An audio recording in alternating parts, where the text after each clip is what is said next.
আসসালামু আলাইকুম ক্লাস 9, 10 এবং এসএসসি স্টুডেন্টরা। আমাদের বায়োলজি প্রিমিয়াম যে কোর্স আছে অর্থাৎ এসএসসি বায়োলজি প্রিমিয়াম কোর্সটা, সেই কোর্সে আজকে আমাদের লেকচার 1 এর পার্ট 2। লেকচার 1 এর পার্ট 1 এ আমরা জীবন পাঠ অধ্যায়টা শুরু করছিলাম এবং অনেকগুলো টপিক আমরা কভার করে ফেলছি। তো আজকের ক্লাসে আমরা এই তিনটা টপিক কভার করব। জীবজগতের শ্রেণীবিন্যাসের বিভিন্ন ধাপ, দ্বিপদ নামকরণ পদ্ধতি, এই তিনটা টপিক কভার করলে মোটামুটি আমাদের এই অধ্যায় ডান হয়ে যাবে। তো আমরা কিভাবে পড়তেছিলাম, আমরা বইয়ের সব লাইন কভার করে পড়তেছিলাম, আলাদা তোমাদের জন্য কাস্টমাইজ কম্প্রেসড নোট আছে, সেটা দেখে আমরা পড়তেছিলাম। তো আমরা মোটামুটি একটা গোছানো প্রিপারেশন নিচ্ছি একদম বইয়ের লাইন ধরে ধরে। আগের ক্লাসে আমরা বলছি যে বায়োলজিতে মেইন বইয়ের কিন্তু কোনো বিকল্প নাই, তোমাকে মেইন বই পড়তেই হবে। তো চলো আমরা ক্লাসটা শুরু করি। আমাদের এখন প্রথম টপিক হচ্ছে জীবজগৎ। তো যারা এই ক্লাসটা করতেছো বাট আগের ক্লাসটা করো নাই, তাদেরকে বলবো যে আগের ক্লাসটা করে এসো বা করে নিও। কিন্তু আগের ক্লাসটা না করলেও সমস্যা নাই, তুমি এই ক্লাস বুঝতে পারবা, বাট আগের ক্লাসটা করে নিও। দুইটা ক্লাস করলে যেহেতু শেষ হয়ে যাচ্ছে। তাহলে চলো, আমাদের আগের ক্লাসে আমরা শ্রেণীবিন্যাসের উদ্দেশ্য পর্যন্ত পড়ছিলাম, আজকে আমরা জীবজগৎ শুরু করব। তাহলে তোমার বইটা খুলে নাও। যদি জানোই আমরা গত ক্লাসে বলছি যে আমরা বইয়ের লাইন ধরে ধরে পড়াই দিব, তাহলে বইটা খুলে নাও, তোমাকে একটু সময় দিচ্ছি আমি।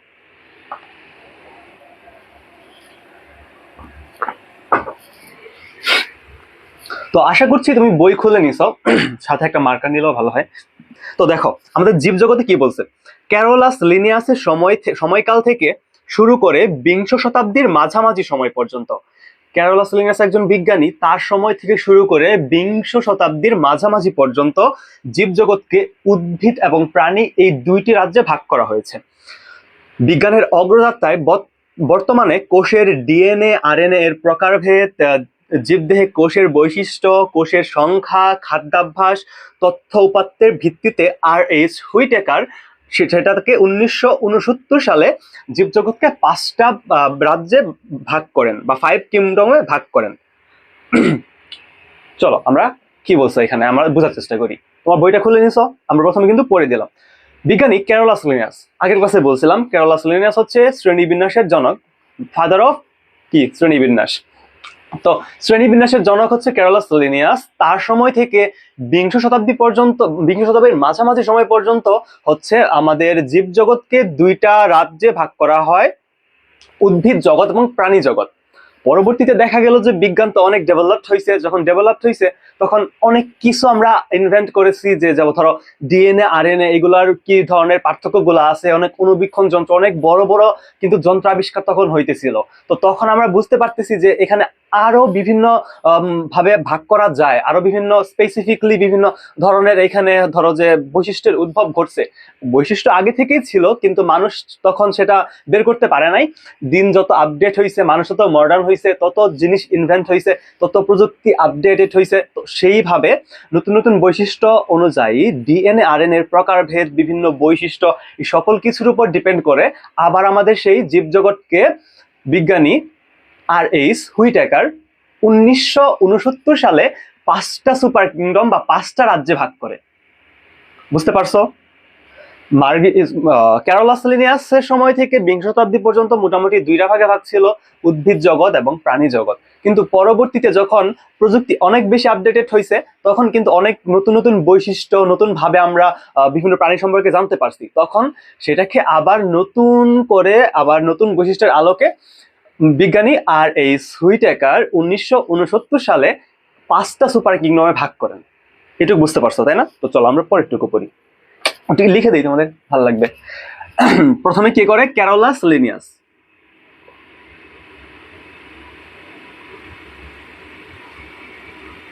ক্যারোলাস লিনিয়াস ক্যারোলাস লিনিয়াস কি করে জীবজগৎকে দুইটা ভাগে ভাগ করে, মানে ওই সময় পর্যন্ত আর কি, ক্যারোলাস লিনিয়াসের সময় থেকে বিংশ শতাব্দী পর্যন্ত মোটামুটি দুইটা ভাগে ভাগ করা হয়েছিল জীবজগৎকে। আমরা যদি এখানে জীবজগৎকে দেখো মোটামুটি দুইটা ভাগে ভাগ করা হয়েছিল। একটা হয়েছিল কি উদ্ভিদ জগৎ, আরেকটা হয়েছিল প্রাণী জগৎ। তখন মূলত সব কিছুরই মানে প্রাণী হিসাবে ধরে নিত, একটা ব্যাকটেরিয়াও প্রাণী, সবই প্রাণী, মানে গাছ আর প্রাণী এই দুইটা জিনিস আছে। কিন্তু পরবর্তীতে বিজ্ঞানী আর.এইচ. হুইটেকার 1969 সালে বিভিন্ন ধরনের আপডেটেড প্রযুক্তি যখন হইলো, তখন আরএনএ ডিএনএ প্রকারভেদ, তারপরে কোষের বৈশিষ্ট্য, কোষের সংখ্যা, কোষের যে মানে সার্বিক বিষয় বিবেচনা করে তিনি 5টা রাজ্যে ভাগ করছে। সেই রাজ্যগুলো কি কি? মনেরা, প্রোটিস্টা, ফানজাই বা ছত্রাক, প্লান্টি, অ্যানিমেলিয়া। তো এইটা হচ্ছে কথা, কিন্তু এরপরে একটা বিষয় আছে এখানে। এখানে পরবর্তীতে 1974 সালে হুইটাগারের পরিবর্তিত রূপ দেন হচ্ছে মার্গিউলিস। মার্গিউলিস নামে আরেকজন বিজ্ঞানী 1974 সালে আর এই হুইটাগার যে আমাদেরকে 5টা রাজ্যে ভাগ করা শিখাইলো, সেখানে তিনি আরেকটু পরিবর্তিত রূপ দিছিলেন। কি রূপ দিছিলেন চলো পড়ি। তিনি পরিবর্তিত রূপ দেন, তিনি সমস্ত জগৎকে 2টা সুপার কিংডমে ভাগ করেন। মানে এই যে আমাদের ক্যারোলাস লিনিয়াস তো এটা বলছে যে ক্যারোলাস লিনিয়াসের সময় থেকে চলছিল যে জীবজগৎ 2 রকমের। পরবর্তীতে আমরা কি পড়লাম? আর এইচ হুইটেকার। আরিস হুইটেকার কি বলছিল এটা আমরা চলো দেখি। আরিস হুইটেকার, বানানগুলো দেখে নিও, আমার তো বানান খেয়াল নাই। আরিস হুইটেকার বলছিল যে জীবজগৎকে 5টা রাজ্যে ভাগ করছিল। 5টার মধ্যে ধরো একটা হচ্ছে মনেরা, 2 হচ্ছে প্রোটিস্টা, মনেরা, প্রোটিস্টা, ফানজাই,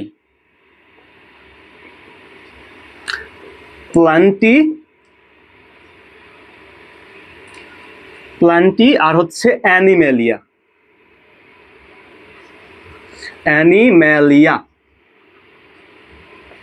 তো আমাদের হুইটেকার কবে করছে? হুইটেকার করছে হচ্ছে এটা 1969 সালে।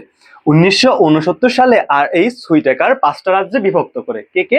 মনেরা, প্রোটিস্টা, ফানজাই অথবা ছত্রাক। এটা একটা অপর নাম আছে, সেটা হচ্ছে ছত্রাক। ফানজাই বা ছত্রাক, প্লান্টি, অ্যানিমেলিয়া। এই 5টা রাজ্যে ভাগ করেন কে? ভাগ করেন হচ্ছে আরএস হুইটেকার।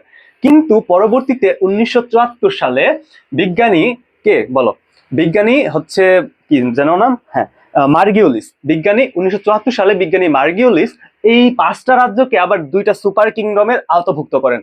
একটা হচ্ছে সুপার কিংডম 1, একটা হচ্ছে সুপার কিংডম 2। এখন মার্গিউলিস কিসের উপর ডিপেন্ড করে সুপার কিংডম ভাগ করছে? তিনি কোষের যে সার্বিক বৈশিষ্ট্য আছে তার উপর ডিপেন্ড করে, যে কোষটা কত বেশি উন্নত না অনুন্নত তার উপর ডিপেন্ড করে কিন্তু মার্গিউলিস 2টা সুপার কিংডমে ভাগ করে। সুপার কিংডম 2টা কি দেখো চলো। সুপার কিংডম 1 হচ্ছে প্রোক্যারিওটা বা আদিকোষ, মানে আদিকোষী বা প্রোক্যারিওটা, আরেকটা হচ্ছে ইউক্যারিওটা। তো পরবর্তীতে কি করে আমাদের কে জানো বলো? পরবর্তীতে আমাদের মার্গিউলিস 1974 সালে জীবজগতের এই 5টা রাজ্যকে 2টা সুপার কিংডমে ভাগ করে। 2টা সুপার কিংডমে ভাগ করে। তো সুপার কিংডম 2টি কি? সেটা হচ্ছে সুপার কিংডম 1, আরেকটা হচ্ছে সুপার কিংডম 2। আমি সংক্ষেপে লিখলাম, তোমাদের বই লেখা আছে। সুপার কিংডম 1 এবং সুপার কিংডম 2 দুইটাতে ভাগ করে। তো সুপার কিংডম 1 এ কে? সুপার কিংডম 1 এ শুধু মনেরাকে নিছে, মনেরা। সুপার কিংডম 1 এ শুধু মনেরা। আর সুপার কিংডম 2 তে আমাদের বাকি যে 4জন আছে, প্রোটিস্টা, ফানজাই, প্লান্টি, অ্যানিমেলিয়া। দেখা যাচ্ছে অবশ্যই। হ্যাঁ, তো আমাদের বিজ্ঞানী মার্গলিস 1974 সালে 2টা সুপার কিংডমে ভাগ করে। সুপার কিংডম 2টার একটা হচ্ছে সুপার কিংডম 1, একটা সুপার কিংডম 2। সুপার কিংডম 1 এ হচ্ছে মনেরা, আর বাকি সুপার কিংডম 2 এ হচ্ছে প্রোটিস্টা, ফানজাই, প্লান্টি, অ্যানিমেলিয়া। এখন সুপার কিংডম 1 কি বলে জানো? একটা নাম আছে, সেটাকে বলে হচ্ছে প্রোক্যারিওটিক। তো আমরা চলো এখন আমরা এই সম্পূর্ণকে মুছে দিয়ে আমরা সুপার কিংডম 1 দিয়ে পড়ালেখা শুরু করি আবার, তাইলে তোমাদের বুঝতে সুবিধা হবে। তো আশা করি এইটুকু বুঝতে পারছো। আর নোট তো আমরা দিয়ে দিব, চাইলে নোটও করতে পারো।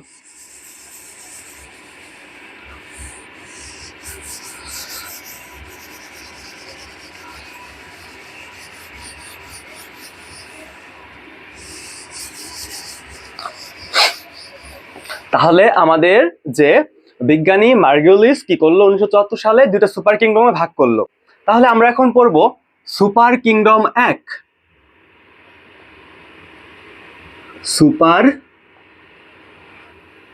কিংডম এক যাকে বলা হয় কি বলো? প্রোক্যারিওটা। প্রোক্যারিওটা বানান ঠিক আছে কিনা জানি না, দেখে নি। হ্যাঁ, প্রোক্যারিওটা। দেখো, সুপার কিংডম এককে বলা হয়েছে প্রোক্যারিওটা। এখন তোমরা বলবা যে প্রোক্যারিওটা জিনিসটা কি? তো চলো আমরা এই শব্দটাকে ভাঙা লিখি। প্রোক্যারিওটা জিনিসটা বলতে কি? দেখো এখানে প্রো একটা জিনিস আছে, প্রো প্রো প্রো আর একটা ক্যারিওটা। তো প্রো মানে কি? প্রো মানে হচ্ছে বায়োলজিতে প্রো মানে বোঝায় আদি, মানে পূর্বে। প্রো প্রো মানে আদি, যারা মানে অনেক আগে থেকে আছে তাদের বলা হয় প্রো। তাহলে এই ক্ষেত্রে প্রো মানে কিন্তু এখানে আদি আদি আদি আদি আদি। আর বায়োলজিতে ক্যারিয়ন মানে হচ্ছে কোষ। যেখানে দেখবা ক্যারিয়ন ক্যারিও ক্যারিও ক্যারিও কোনো কিছু আছে তখন বুঝবা যে কোষ সম্পর্কে কিছু বলছে। তো ক্যারিয়ন মানে হচ্ছে কোষ। তাহলে প্রো ক্যারিও, এখানে বানান ভুল হয়েছে, ওই যে ফলাইকার। তো ক্যারিয়ন মানে হচ্ছে এখানে কোষ কোষ কোষ কোষ। তাহলে প্রোক্যারিওটা মানে হচ্ছে আদি কোষী। প্রোক্যারিওটা মানে কি? আদি কোষী। তো আদি কোষী জিনিসটা কি? আদি কোষী, ভালো কথা যে আদি কোষী। আদি কোষী কি আর প্রকৃত কোষী কি? আমরা যখন সেকেন্ড চ্যাপ্টার অর্থাৎ কোষ এবং টিস্যু এই অধ্যায়টা পড়বো তখন আমরা কোষ সম্পর্কে জানবো, আদি কোষ কি প্রকৃত কোষ কি সব জানবো। বাট এখন আমরা এখান থেকে পড়তে পারি যে আদি কোষটা মূলত কি। এখন এটা তোমাদেরকে হালকা আমি সংক্ষেপে বর্ণনা করে দিচ্ছি, পরে আমরা বিস্তারিত করবো। আদি কোষ হচ্ছে এমন কোষ যে কোষের নিউক্লিয়াস থাকে না, অন্য অন্য নিউক্লিয়ার যে বস্তুগুলো আছে সেগুলো থাকে না, শুধু থাকে কি জানো? রাইবোজোম থাকে। মানে যে কোষে শুধু রাইবোজোম থাকে, নিউক্লিয়াস, নিউক্লিয়ার ঝিল্লি, মাইটোকন্ড্রিয়া, প্লাস্টিড কোনো কিছুই থাকে না, তাদের বলা হয় আদিকোষী। বুঝতে পারছো? আদিকোষী। তো আদিকোষী বা প্রোক্যারিওটিক বা সুপার কিংডম এক। এখন সুপার কিংডম একের অন্তর্ভুক্ত কে বলছিলাম? মনেরা। তাহলে আমাদের এখন পড়তে হবে মনেরাকে নিয়ে। তো লেটস স্টার্ট। মনেরা। মনেরা মনেরা আসলে কি? মনেরা একটা রাজ্যের নাম, যে রাজ্যে প্রাণী আছে। এই প্রাণীদের বৈশিষ্ট্য কাইন্ড অফ কাছাকাছি। এখন মনেরা রাজ্যের বৈশিষ্ট্যগুলো কি সেগুলো আমাদের পড়তে হবে। দেখো এখন আমরা 5টা রাজ্য সম্পর্কে পড়বো। 5টা রাজ্যের যে বৈশিষ্ট্যগুলো আছে, উদাহরণগুলো আছে, এগুলো আমাদের পড়া লাগবে। আমাদের সিকিউতে এই 5টা রাজ্যের বৈশিষ্ট্য থেকেই অধিকাংশ কোশ্চেন হয়। তো এটা কিন্তু অনেক বেশি ইম্পর্টেন্ট। তো চলো আমরা একে একে আমাদের বই থেকে সেই 5টা রাজ্যের বৈশিষ্ট্য সম্পর্কে পড়তে থাকি। তো আমি একটু পানি খাইয়ে নিই।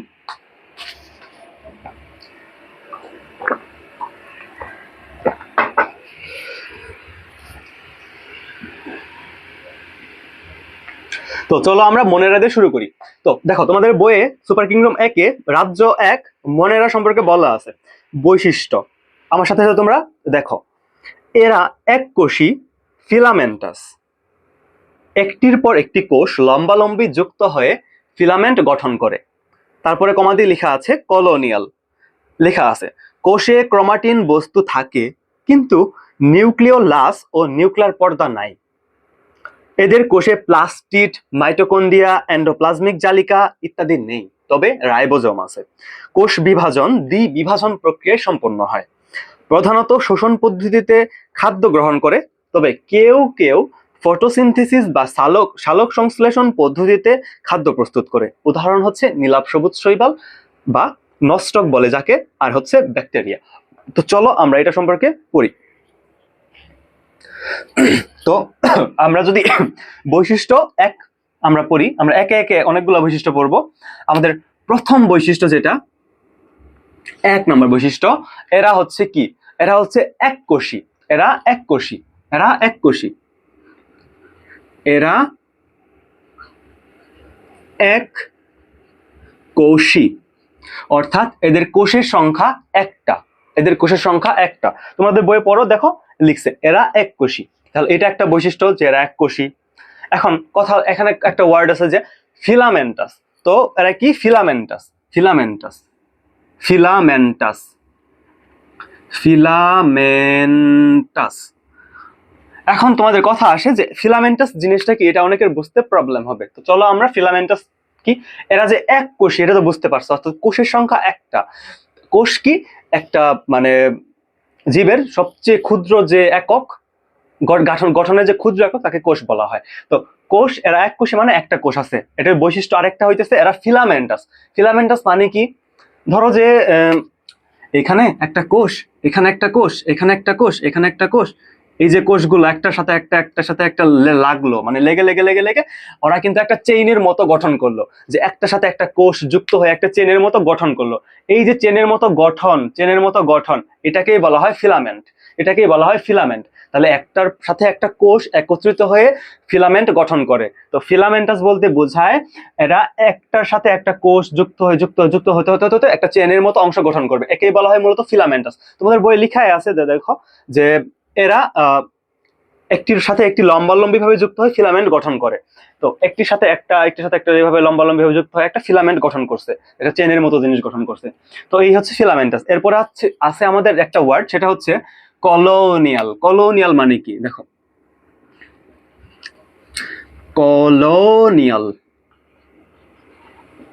কলোনি, এই কথাটা তোমরা শুনছো যে কলোনি, বিভিন্ন ধরনের বড় বড় কোম্পানি বা বড় বড় ফ্যাক্টরি, সেখানে যে শ্রমিকরা বা কর্মকর্তারা কাজ করে তাদের থাকার জন্য কলোনি বানায়, সেই হচ্ছে কলোনি। কলোনি মানে কি, একটা থাকার জায়গা।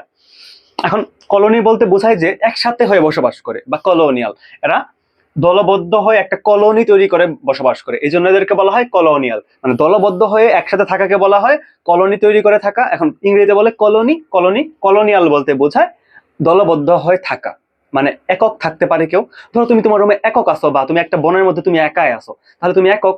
আর যখন তুমি একটা পরিবার নিয়ে আসো, এটা একটা ফ্যামিলি, এই কয়েকটা ফ্যামিলি মিলে একটা কলোনি গঠন করে, তো সেই কলোনিয়াল, মানে এরা ঝোঁক বেঁধে থাকে, এরা হচ্ছে কলোনিয়াল। তো এরপরে যদি আমরা আসি, এদের ক্রোমাটিন বস্তু থাকে কিন্তু নিউক্লিয়াস ও নিউক্লিয়ার পর্দা নেই। এদের কি থাকে বলো, এদের থাকে হচ্ছে 4 নম্বরে ক্রোমাটিন বস্তু। ক্রোমাটিন বস্তু থাকে কিন্তু, ক্রোমাটিন বস্তু থাকে, নিউক্লিয়াস বলছে না নিউক্লিয়াস বলছে, কিন্তু নিউক্লিওলাস ও নিউক্লিয়ার পর্দা নেই। আচ্ছা, নিউক্লিওলাস এবং নিউক্লিয়ার পর্দা,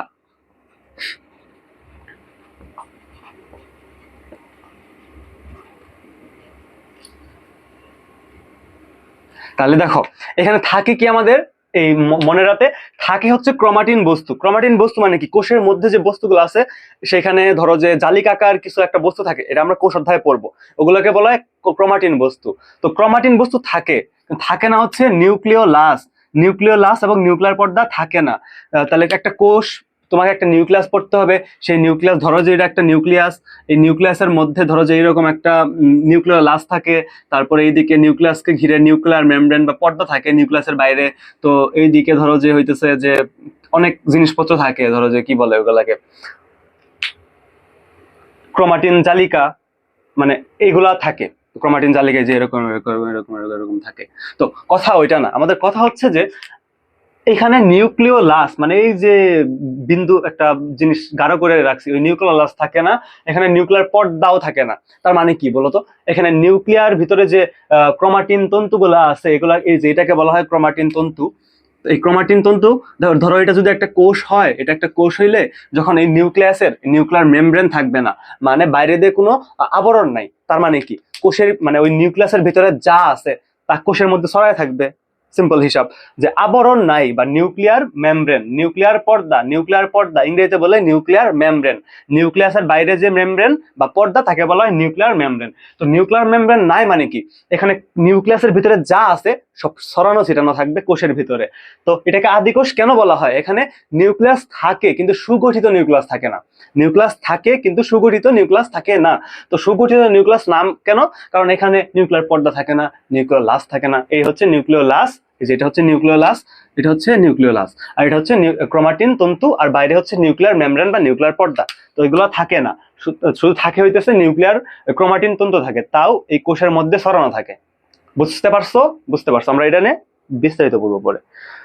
তো এর ভিতরে শুধু মাইটোকন্ড্রিয়া বা এন্ডোপ্লাজমিক রেটিকুলাম নেই, কিন্তু হচ্ছে যে দেখো এখানে আরেকটা বৈশিষ্ট্য আমরা পড়ি, সেটাকে আমরা এখানে 5 নাম্বার দিতে পারি, mitochondria. Mitochondria, plastid, mitochondria, plastid, আর হচ্ছে এন্ডোপ্লাজমিক রেড জালিকা।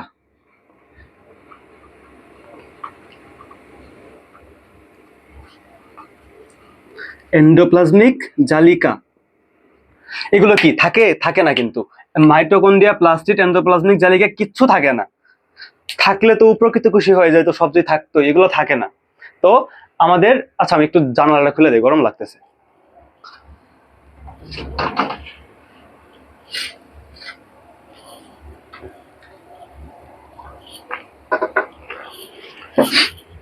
তো দেখো আমাদের এরা এক কোষী, বুঝতে পারছো? এক কোষ, ফিলামেন্টাস মানে একটার সাথে একটা যুক্ত ফিলামেন্ট গঠন করে, কলোনিয়াল মানে একসাথে দলবদ্ধ হয়ে কলোনি তৈরি করে বসবাস করে।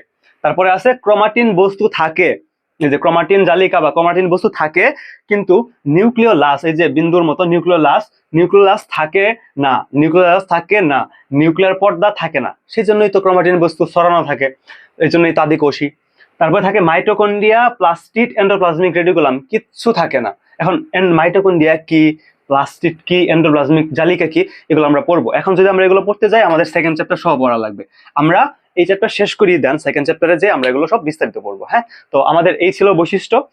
ও আরেকটা জিনিস থাকে, একটা জিনিস থাকে 6 নম্বরে, এটা ইম্পর্টেন্ট, থাকে কি থাকে? রাইবোজোম থাকে। রাইবোজোম থাকে। রাইবোজোম হচ্ছে প্রোটিন ফ্যাক্টরি, এখানে প্রোটিন উৎপন্ন হয়, এটা তোমরা পড়বা সামনে। রাইবোজোম থাকে, রাইবোজোম থাকে। রাইবোজোম কেন থাকে? যেখানে প্রাণ আছে সেখানে প্রোটিন আছে, আর প্রোটিন উৎপন্ন করে রাইবোজোম। রাইবোজোম না থাকলে প্রাণও নাই সেখানে, তাহলে প্রোটিন অবশ্যই লাগবে। আর প্রোটিন উৎপাদনের জন্য প্রোটিনের ফ্যাক্টরি বলা হয় রাইবোজোমকে, তো রাইবোজোম অবশ্যই থাকবে। কোষ মানেই জীবিত কোনো জীব মানেই সেখানে রাইবোজোম আছে, তো রাইবোজোম আছে। বাকি এইগুলা নাই, ক্রোমাটিন বস্তু আছে, রাইবোজোম আছে, ফিলামেন্টাস, এরা এককোষী, কলোনিয়াল। তো এই বৈশিষ্ট্যগুলো মনে রাখতে পারবা না? তুমি এই বৈশিষ্ট্যগুলো সুন্দর করে একটু বড় করে 5-6টা বৈশিষ্ট্য লিখে দাও পরীক্ষায়, তোমাকে কিন্তু এমসিকিউ এ যা মার্ক থাকার ছবি দিবে। এখান থেকে এমসিকিউ আসতে পারে যে কলোনিয়াল কাদের বৈশিষ্ট্য, কারা কলোনি তৈরি করে থাকে, তারা কিন্তু হচ্ছে মনেরা। তো এদের উদাহরণ আমরা এখন দেখবো যে এরা কে কে এর অন্তর্ভুক্ত। এদের ব্যাকটেরিয়া এবং নীলাভ সবুজ শৈবাল। এই যে আমি এখানে আঁকছি না, এখানে আঁকছি না, এইটা হচ্ছে নীলাভ। নীলাভ মানে নীল নীল নীল নীল একটা আভা আছে, নীলাভ সবুজ, সবুজ কালার কিন্তু নীল আর সবুজের মিশ্রণে তৈরি একটা শৈবাল বা শেওলা আছে। এদের মধ্যে আবার একটু ব্যতিক্রম, এদের মানে এদের মধ্যে প্লাস্টিক থাকে। তো এই যে নীলাভ সবুজ শৈবাল, নীলাভ সবুজ শৈবাল, নীলাভ সবুজ শৈবাল, এই হচ্ছে নীলাভ সবুজ শৈবাল। আর যদি আমরা একটা ব্যাকটেরিয়া আঁকি, ধরো যে এই এখন কোষটা মিশিয়ে দিতে পারি আমরা, এখানে কোষ মিশিয়ে দিয়ে আমরা এখানে একটা ব্যাকটেরিয়া আঁকি। উদাহরণ হচ্ছে এই দুইটা, নীলাভ সবুজ শৈবাল বা ব্যাকটেরিয়া। এই নীলাভ সবুজ শৈবালকে শর্ট ফর্মে কিন্তু আবার নস্টক বলে। নস্টক, নস্টক কে না, সি, NOS NOSTOC, নস্টক। তাহলে নীলাভ সবুজ শৈবালকে শর্ট ফর্মে নস্টকও বলে। তো এরপরে থাকে কি, এরপরে থাকে হইতেছে একটা ব্যাকটেরিয়া।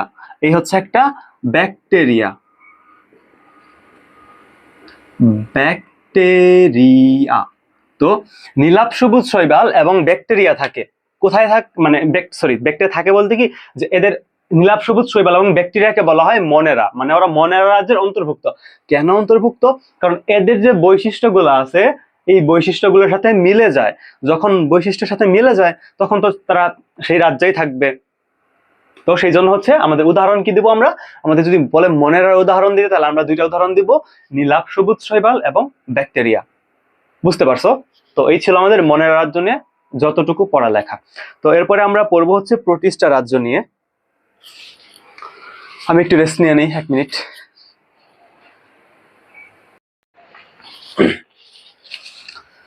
তো এখন আমরা হচ্ছে আমাদের সুপার কিংডম 2 যেটা, সেটা পড়বো। তোমরা তো বুঝতে পারছো যে আমরা সুপার কিংডম 1-এ আসলে কি কি পড়লাম। এগুলো কঠিন না, বারবার পড়বা দেখবা যে হইতেছে সব মাথায় চলে আসছে। প্রথম প্রথম একটু কঠিনই লাগে, মনে হয় যে কি নাকি। তুমি যখন স্কুলে যখন এক্সাম গুলা দিবা, বারে বারে যখন পড়বা, আমরা তোমাকে এক্সাম নিব, সবকিছুর পরে তোমার হইতেছে যে এই বিষয়গুলো এত কঠিন লাগবে না আসলে। বারে বারে রিডিং দিবা, বারে বারে মেইন বই, তাই হবে। তো এখন চলো আমরা পড়ি হচ্ছে আমাদের সুপার কিংডম 2-তে। তো সুপার কিংডম 1-এ ছিল মনেরা, সুপার কিংডম 2-এ কে ছিল? প্রোটিস্টা, ফানজাই, ছত্রাক, তারপরে হচ্ছে অ্যানিমেলিয়া, প্লান্টি, এই 4টা ছিল। তো এখন আমরা পড়বো হচ্ছে প্রোটিস্টা নিয়ে।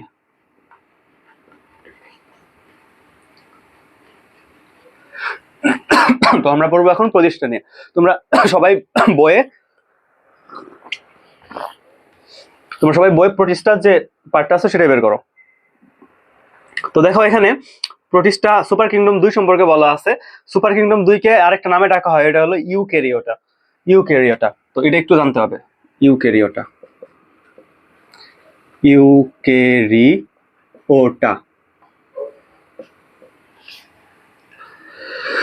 দেখো ইউক্যারিওটা মানে কি? ইউক্যারিওটা মানে হচ্ছে প্রকৃত কোষ। প্রক্যারিওটা মানে মানে আদি ছিল, আর ক্যারিওটা মানে হচ্ছে কোষ। তো আদি কোষ এটা হচ্ছে প্রকৃত কোষ, ইউক্যারিওটা মানে হচ্ছে প্রকৃত কোষী। তো প্রোটিস্টা হচ্ছে প্রকৃত কোষী। আর প্রকৃত কোষীর বৈশিষ্ট্য কি? সুগঠিত নিউক্লিয়াস থাকবে। মেইন কথা হচ্ছে নিউক্লিয়াসের উপর ডিপেন্ড করেই সেই কোষটা আদি কোষী না প্রকৃত কোষী সেটা ডিপেন্ড করে। তো যখন এখানে প্রকৃত কোষী আমরা বলেই দিছে, তার মানে এখানে নিউক্লিয়াস সুগঠিত, অর্থাৎ নিউক্লিওলাস, নিউক্লিয়ার রেটিকুলাম, তারপরে হচ্ছে নিউক্লিয়ার পর্দা বলো, যাই বলো সবই থাকবে। তো এই হচ্ছে আমাদের প্রোটিস্টা। প্রোটিস্টার আমরা যদি বৈশিষ্ট্যতে আসি, এই ক্ষেত্রে আমরা প্রোটিস্টার 1 নম্বর বৈশিষ্ট্য যদি পড়ি, দেখো আমাদের কি বলছে যে এরা, আমরা সম্পূর্ণ আমি একবার তোমাকে পড়ে নিই। এরা এককোষী বা বহুকোষী, একক বা কলোনিয়াল বা ফিলামেন্টাস।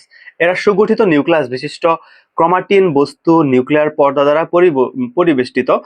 ক্রোমাটিন বস্তুতে ডিএনএ, আরএনএ, প্রোটিন থাকে, সকল ধরনের অঙ্গাণু থাকে, খাদ্য গ্রহণ, শোষণ বা ফটোসিনথেসিস পদ্ধতিতে ঘটে। মাইটোসিস কোষ বিভাজনের মাধ্যমে এরা বংশ বিস্তার করে। ও দেখো তোমাদেরকে মনেরাতে কিছু জিনিস মিস করে গেছি আমি লাস্টে। দেখো মনেরাতেও কিন্তু ছিল যে এরা শ্বসন পদ্ধতিতে খাদ্য গ্রহণ করে, শ্বসন পদ্ধতিতে। তো যারা আমি আরেকটু মানে কারেকশন দিয়ে দিচ্ছি, আমার খেয়াল ছিল না, আমার কাশি আসতেছিল। তো দেখো মনেরাতে যতগুলো বিশিষ্ট পড়াইছি, তারপরে এদের খাদ্য গ্রহণ যে আছে, খাদ্য গ্রহণ হইলো শোষণ পদ্ধতিতে। খাদ্য গ্রহণ শোষণ পদ্ধতিতে খাদ্য গ্রহণ করে, মনে রাখ কিন্তু এটা। তো শোষণ পদ্ধতিতে খাদ্য গ্রহণ করে, তারপরে হচ্ছে আর এদের যে বংশবৃদ্ধি বা বিভাজনটা হয়, এটা হচ্ছে দ্বিবিভাজন পদ্ধতিতে হয়। তো এটা হচ্ছে আমাদের খাদ্য গ্রহণ শোষণ পদ্ধতিতে। আর যদি বলো যে কোষের সংখ্যা বৃদ্ধি বা বংশ বৃদ্ধি, সেটা হচ্ছে দ্বিবিভাজন। আমরা যখন কোষ বিভাজন পড়বো তখন আমরা এটা বুঝবো, মানে একটা কোষ সরাসরি মাঝখান দিয়ে বিভক্ত হয়ে 2টা কোষে পরিণত হয়, এটাকে বলা হয় দ্বিবিভাজন। আমরা বিস্তারিত পড়বো, তো এটাও আমি স্কিপ হয়ে গেছিল। আর একটা জিনিস আছে যে এদের মধ্যে অনেকেই সালোক সংশ্লেষণ করে। তোমাকে একটু আগে আমি বলছি যে নীলাভ সবুজ শৈবাল, এখানে আঁকছিলাম একটা চেনের মতো, ও কিন্তু সালোক সংশ্লেষণ করে। নীলাভ সবুজ অংশ আছে, তার মানে ওর মধ্যে কিছু কিছু প্রাণীতে খুব এক্সেপশনাল, যেখানে হচ্ছে প্লাস্টিক থাকে, তো ওরা হচ্ছে মানে সালোক সংশ্লেষণও করে, মানে খুব কম সেটা। এখানে বলা আছে যে তবে কেউ কেউ সালোক সংশ্লেষণ করে।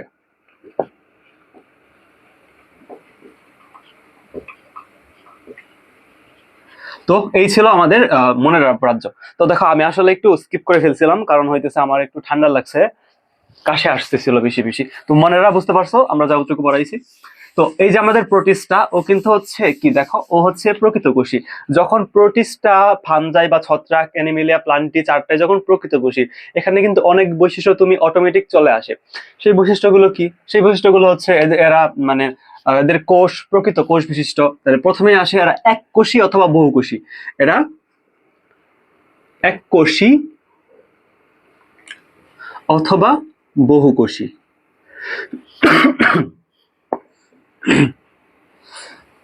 এরা এককোষী অথবা বহুকোষী হতে পারে। তো এদের একটা বৈশিষ্ট্য কিন্তু আর এককোষী বা বহুকোষী। তো দেখো এরপরে হইতেছে যে একক অথবা কলোনিয়াল। দেখো এরা এককও থাকতে পারে অথবা কলোনি আকারেও থাকতে পারে। আমরা এই জিনিসগুলো কিন্তু পড়ছি, এখন আর তোমাকে বোঝানো লাগবে না যে কলোনিয়াল মানে কি, এটা তো বোঝানো লাগবে না। এরা একক বা কলোনিয়াল। কলোনিয়াল বুঝছো মানে এখন আর সমস্যা নাই, কলোনিয়াল এরা একক বা কলোনিয়াল। আর 3 নম্বর বৈশিষ্ট্য যদি এখানে দেখো তাহলে সেটা হবে হচ্ছে ফিলামেন্টাস, সুগঠিত নিউক্লিয়াস বিশিষ্ট। দেখো এটা কিন্তু আবার ফিলামেন্টাসও, কারণ এরাও ফিলামেন্ট গঠন করে। ফিলামেন্টাস তো বুঝোই কি। তারপরে যদি আমরা 4 নম্বর বৈশিষ্ট্য আসি, এরা সুগঠিত নিউক্লিয়াস বিশিষ্ট। সুগঠিত নিউক্লিয়াস বিশিষ্ট, নিউক্লিয়াস বিশিষ্ট।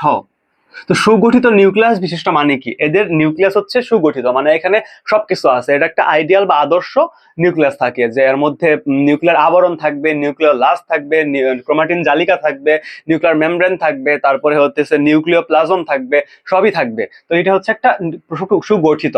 যখন একটা সুগঠিত নিউক্লিয়াস থাকে সেখানে কোষটাও কিন্তু সুগঠিত কোষ বা প্রকৃত কোষ হয়। আর একটা প্রকৃত কোষে সবই থাকে। সেখানে থাকতে পারে হইতেছে যে ধরো 5 আমরা যদি বলি মাইটোকন্ড্রিয়া থাকবে, মাইটোকন্ড্রিয়া থাকবে, প্লাস্টিড থাকবে, এন্ডোপ্লাজমিক রেটিকুলাম থাকবে, এন্ডোপ্লাজমিক রেটিকুলাম আছে। হ্যাঁ, এদের সবই আছে, এরা প্রকৃত কোষ, এখানে সবই আছে।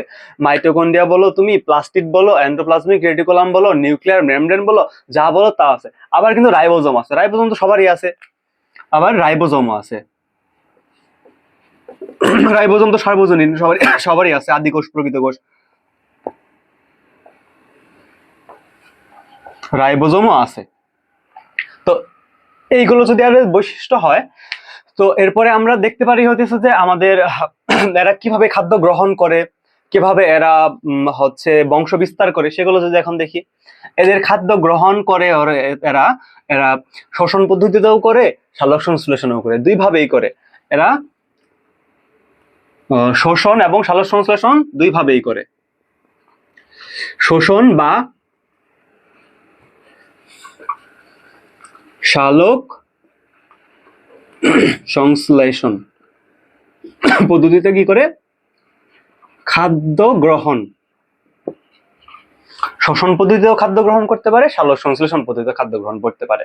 এদের যে বিভাজন, এদের বিভাজনটা কিরকম হয়? তো আমাদের যদি আমরা দেখি যে বিভাজন কিরকম হয়, দেখো তোমাদের বইয়ে লেখা আছে যে এদের বিভাজন হয় হচ্ছে কনজুগেশনের মাধ্যমে।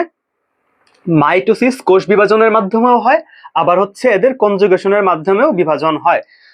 দেখো মাইটোসিস বিভাজন,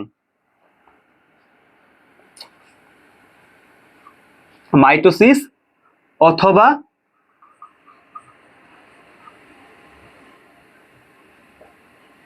কনজুগেশন।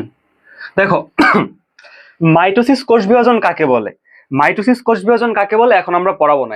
এটা আমাদের সেকেন্ড চ্যাপ্টারের পড়া, মানে থার্ড চ্যাপ্টার, অর্থাৎ কোষের বিভাজন যে অধ্যায়টা আছে সেখানে আমরা পড়বো ভেরি সুন। আমরা এই অধ্যায়ের পর আমরা সেই কোষ বিভাজনটা আগে পড়বো, কারণ এটা অনেক সহজ এবং কি তোমরা ওইখান থেকে অনেক তাড়াতাড়ি মার্কস ভালো পাবা। তো ওই অধ্যায়টা আমরা এরপরেই পড়তেছি, সমস্যা নাই। তো মাইটোসিস পদ্ধতিতে বংশ বিস্তার করে এবং কনজুগেশন ঘটে। তো মাইটোসিস নিয়ে আমরা বিস্তারিত আলোচনা পরে করব, জাস্ট এখন শিখে রাখো যে মাইটোসিস পদ্ধতিতে করে।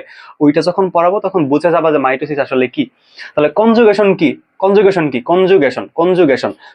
মানে হচ্ছে যে ধরো দেখতে ভিন্ন রকম কিন্তু জৈবিকভাবে একরকম দুইটা গ্যামিটের মিলনের ফলে যে প্রজনন হয় সেটাকে বলা হয় কনজুগেশন। দেখো তোমার বইয়ে লেখাই আছে এখানে যে জৈবিকভাবে ভিন্ন কিন্তু গাঠনিকভাবে এক, মানে জৈবিকভাবে ভিন্ন কিন্তু গাঠনিকভাবে এক, এরূপ দুটি গ্যামিটের মিলনের ফলে যৌন জনন সম্পন্ন হয়, কোনো ভ্রূণ গঠিত হয় না।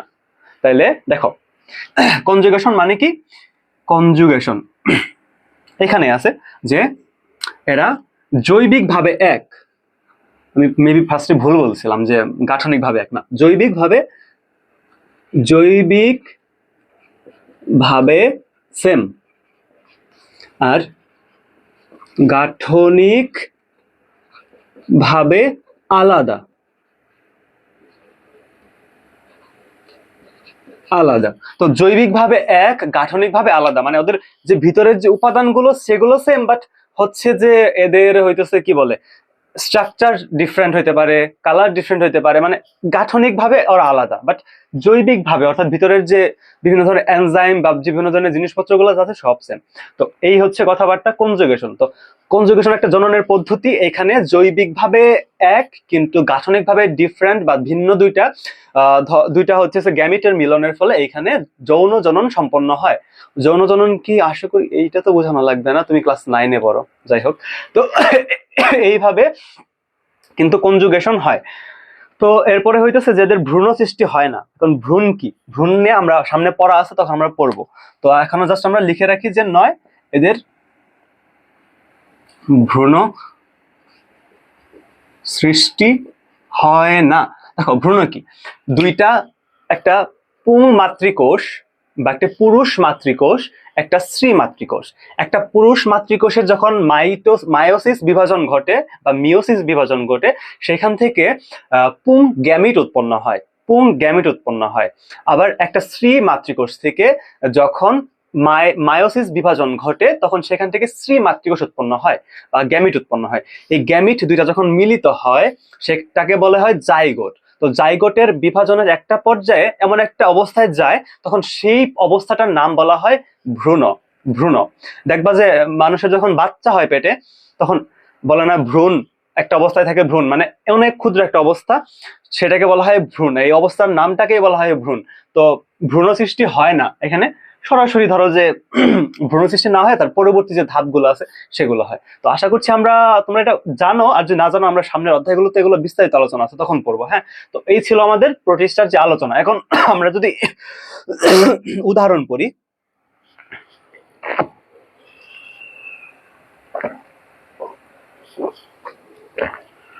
ঠান্ডা লাগছে অনেক। উদাহরণ অর্থাৎ প্রতিষ্ঠার উদাহরণ পড়বো। প্রতিষ্ঠার উদাহরণ কে কে বলো? অ্যামিবা, প্যারামেসিয়াম, এককোষী বা বহুকোষী শৈবাল। অ্যামিবা, অ্যামিবা, এই তোমরা একটা পড়া পড়ছো না ক্লাস 6-এ বা 7-এ? অ্যামিবা, আদি প্রাণী কোনটি? অ্যামিবা, আদি প্রাণী কোনটি? অ্যামিবা। সে অ্যামিবা, প্যারামেসিয়াম, অ্যামিবা, প্যারামেসিয়াম, আরেকটা হচ্ছে এককোষী বা বহুকোষী শৈবাল। এক বা বহুকোষী শৈবাল। শৈবাল মানে কি বলো তো? শ্যাওলা। তো আমাদের প্রতিষ্ঠা রাজ্যের যে উদাহরণগুলো আছে সেটা হচ্ছে অ্যামিবা, প্যারামেসিয়াম, আরেকটা হচ্ছে এককোষী বা বহুকোষী শৈবাল। অ্যামিবা দেখতে কি রকম? অ্যামিবা দেখতে কিন্তু যে এরকম এরকম একটা জিনিস পড়ছিল, তাই না? এটা হচ্ছে অ্যামিবা। তো অ্যামিবা, প্যারামেসিয়াম, এককোষী, বহুকোষী শৈবাল। তো আশা করি বুঝতে পারতেছো। দেখো এককোষী শৈবাল দেখতে কি রকম? এককোষী শৈবাল হচ্ছে এইরকম একটা আকৃতির হয়ে থাকে। তো এরকম হয়ে থাকে। তো এটাকে, এই এককোষী শৈবালটার আরেকটা নাম আছে, এটা হচ্ছে অ্যামিবা, এটা হচ্ছে ডায়াটম। ডায়াটম, এগুলো কিন্তু তোমাদেরকে মনে রাখতে হবে যে এটা ডায়াটম, এটা অ্যামিবা, এটা ডায়াটম। পরীক্ষায় চিত্র আসবে তোমাদের এই চ্যাপ্টারের উপর। আমার একটা দেখবা যে আমার ফিজিক্স ইউনিভার্স বিডি লিখে সার্চ করলে ইউটিউব চ্যানেলে বা তুমি এখন যেখান থেকে দেখতেছ এই পেজে অথবা এই গ্রুপে একটা ভিডিও আছে, সেটা হচ্ছে জীবন পাঠ মাস্টার সিকিউ 1। ওইখানে আমরা এই চিত্রগুলো দেখে কিভাবে কোশ্চেন আসে সেগুলো অ্যানালাইসিস করে কিন্তু ভিডিও দিছি। ওই ভিডিও দেখলে তুমি ক্লিয়ার হয়ে যাবে যে আসলে এই টাইপ জিনিসগুলো জানা লাগবে। তো এটাকে বলা হয় এককোষী শৈবাল বা ডায়াটম, আর এটা হচ্ছে অ্যামিবা। তো এই ছিল আমাদের প্রতিষ্ঠা রাজ্য সম্পর্কে যতটুকু আলোচনা। তো নেক্সট আমাদের পড়তে হবে হচ্ছে ফানজাই বা ছত্রাক নিয়ে।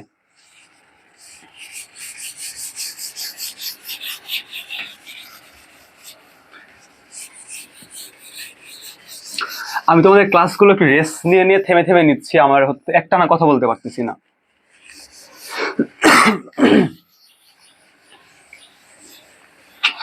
তো আমাদের এখন পড়তে হবে সুপার কিংডম 2 এর আরেকটা রাজ্য, সেটা হচ্ছে ফানজাই বা ছত্রাক। ফানজাই বা ছত্রাক। তো তো এখন চলো আমরা ফাঞ্জাই বা ছত্রাক নিয়ে কথা বলি। তো মনেরা প্রতিষ্ঠা আশা করছি তোমরা ক্লিয়ার হয়ে গেছে, কারণ এটা তেমন কিছুই না।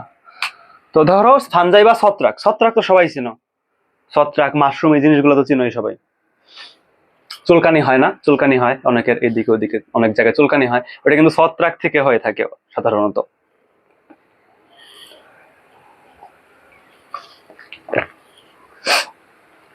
তো চলো আমরা এখন হচ্ছে ফাঞ্জাই বা ছত্রাক নিয়ে পড়ালেখা করি। তো চলো, তো ফাঞ্জাই রাজ্যের বৈশিষ্ট্য দেখো কি বলছে এখানে, অধিকাংশই স্থলজ, মৃতজীবী বা পরজীবী, দেহ এককোষী অথবা মাইসেলিয়াম, সরু সুতার মতো অংশ দিয়ে গঠিত। এগুলো নিউক্লিয়াস সুগঠিত, কোষ প্রাচীর কাইটিন বস্তু দিয়ে গঠিত, খাদ্য গ্রহণ শোষণ পদ্ধতিতে ঘটে, ক্লোরোপ্লাস্ট অনুপস্থিত, হ্যাপ্লয়েড স্পোর দিয়ে বংশ বৃদ্ধি করে। চলো আমরা এখন আস্তে আস্তে পড়ি জিনিসটা। দেখো এখানে কিন্তু একটা কমন বৈশিষ্ট্য আছে, এরা সুপার কিংডম 2 অর্থাৎ ইউক্যারিওটিক, তার মানে এরা প্রকৃত কোষী, এর মধ্যে কোষ থাকতে পারে অনেকগুলা অথবা একটা। এর মধ্যে আরেকটা বৈশিষ্ট্য হচ্ছে নিউক্লিয়াস সুগঠিত থাকবে। দেখো যেহেতু এটা আমরা আগের বৈশিষ্ট্য পড়ছি, যে প্রতিষ্ঠাতে এগুলো পড়ছি, সেজন্য এইখানে তোমাদের বৈশিষ্ট্যগুলো বলা নাই, বাট এটারও কিন্তু বৈশিষ্ট্যগুলো সেম।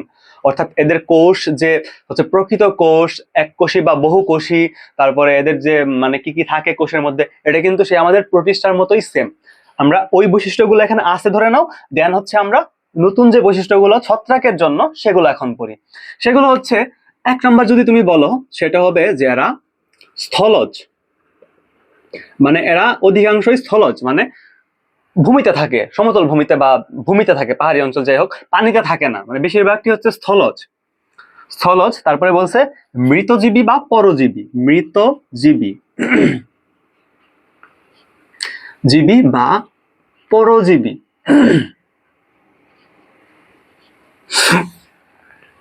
ধরো মৃতজীবী বলতে বোঝায় বা পরজীবী বলতে বোঝায় কি জানো, ধর এরা যখন একটা জীব কোষের বাইরে যায়, তখন এরা এদের মানে কার্যশক্তি হারায় ফেলে, এরা কোনো কিছু করতে পারে না। পরজীবী মৃতজীবী বলতে এটাই বোঝায় যে ওরা হচ্ছে মানে জীবের বাইরে যখন থাকবে তখন ওরা মৃত, ওদের মধ্যে মানে ওরা কোনো কিছু করতে পারবে না।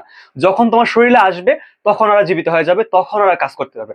ধরো যে একটা জায়গায় ছত্রাক আছে, ও ওইখানে কিন্তু নিষ্ক্রিয়, যখন তোমার হাতে লাগবে, তোমার শরীরে যখন টাচ লাগবে, তোমার শরীরের নিউক্লিক অ্যাসিড গুলো যখন ওর সাথে মানে বিভিন্ন ধরনের কাজ হবে সেগুলোতে, তখন কিন্তু ও সক্রিয় হয়ে যাবে। দেন ও কি হবে, তোমাকে যে চুলকায় বা অনেক যা কিছু হয় আক্রমণ করে, তখন কিন্তু করে। যখন সে একটা জীবের দেহে থাকে তখন সে কার্যকর হয়, যখন জীবের বাইরে থাকে দেহের তখন সে মৃত অবস্থায় থাকে, তাই একে বলা হয় মৃতজীবী বা পরজীবী। সমঝা? ক্লাস হচ্ছে তো? হ্যাঁ হয়েছে। তো এরা স্থলজ, মৃতজীবী বা পরজীবী, ক্লিয়ার? যদি তোমাকে সংজ্ঞা আসে মৃতজীবী বা পরজীবী বলতে কি বোঝায়, জীব কোষের বাইরে এদের নিজস্ব কোনো মানে কার্যক্ষমতা নাই, এরা মৃত বা মৃত অবস্থায় থাকে, এই জন্য এদেরকে বলা হয় মৃতজীবী। আর পরজীবী কেন বলা হয়, যখন এটা একটা অন্য জীবের উপর নির্ভরশীল হয়ে জীবন ধারণ করে, এই জন্য একে পরজীবী বলা হয়। নেক্সট কি বলছে আমাদের, এরা এককোষী বা অথবা মাইসেলিয়াম, দেহ এককোষী, দেহ এককোষী অথবা মাইসেলিয়াম। দেখো এককোষী বলতে কি বোঝো, এককোষী বলতে কোষ একটা, মাইসেলিয়াম তোমাদের কথা হবে যে এখন মাইসেলিয়াম জিনিসটা কি। মাইসেলিয়াম জিনিসটা হচ্ছে এমন একটা জিনিস যে সরু সুতার মতো অংশ দিয়ে গঠিত।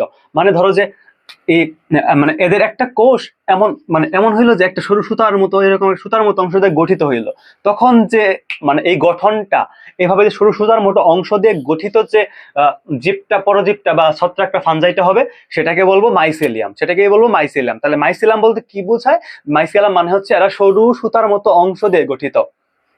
বুঝছো তো নাকি? তো এরপরে হচ্ছে নিউক্লিয়াস গঠিত, বললামই তো আগে, এটা লিখে দিই তাও যদিও।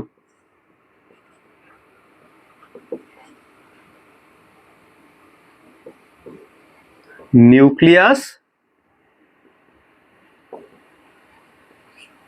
সুগঠিত, হ্যাঁ নিউক্লিয়াস সুগঠিত, অর্থাৎ নিউক্লিয়াস সবই আছে, এটা পড়াইছি আমি আগে।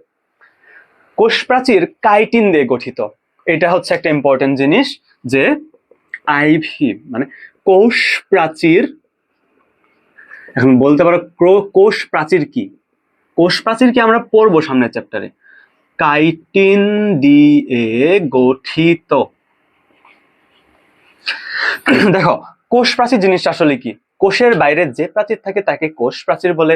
আর মেইনলি এটা হচ্ছে উদ্ভিদ কোষেই কোষ প্রাচীর থাকে, এটা উদ্ভিদ কোষের অনন্য বৈশিষ্ট্য, প্রাণী কোষে কোষ প্রাচীর থাকে না। তো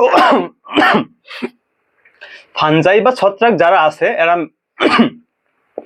কাইন্ড অফ এরকম কিছু একটা, এদের কোষ প্রাচীর থাকে, কারণ এরা তো হচ্ছে একদম প্রাণী না বা অ্যানিমেলিয়া না, আমরা অ্যানিমেলিয়া বৈশিষ্ট্য পড়বো।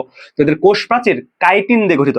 কাইটিন হচ্ছে এক ধরনের পদার্থ, এক ধরনের রাসায়নিক পদার্থ হচ্ছে কাইটিন, যেটা থেকে থাকলে মানে এই পদার্থ কাইটিন নামক একটা পদার্থ আছে, সেই কাইটিন নামক পদার্থ দিয়ে এদের কোষের প্রাচীরটা গঠিত হয়।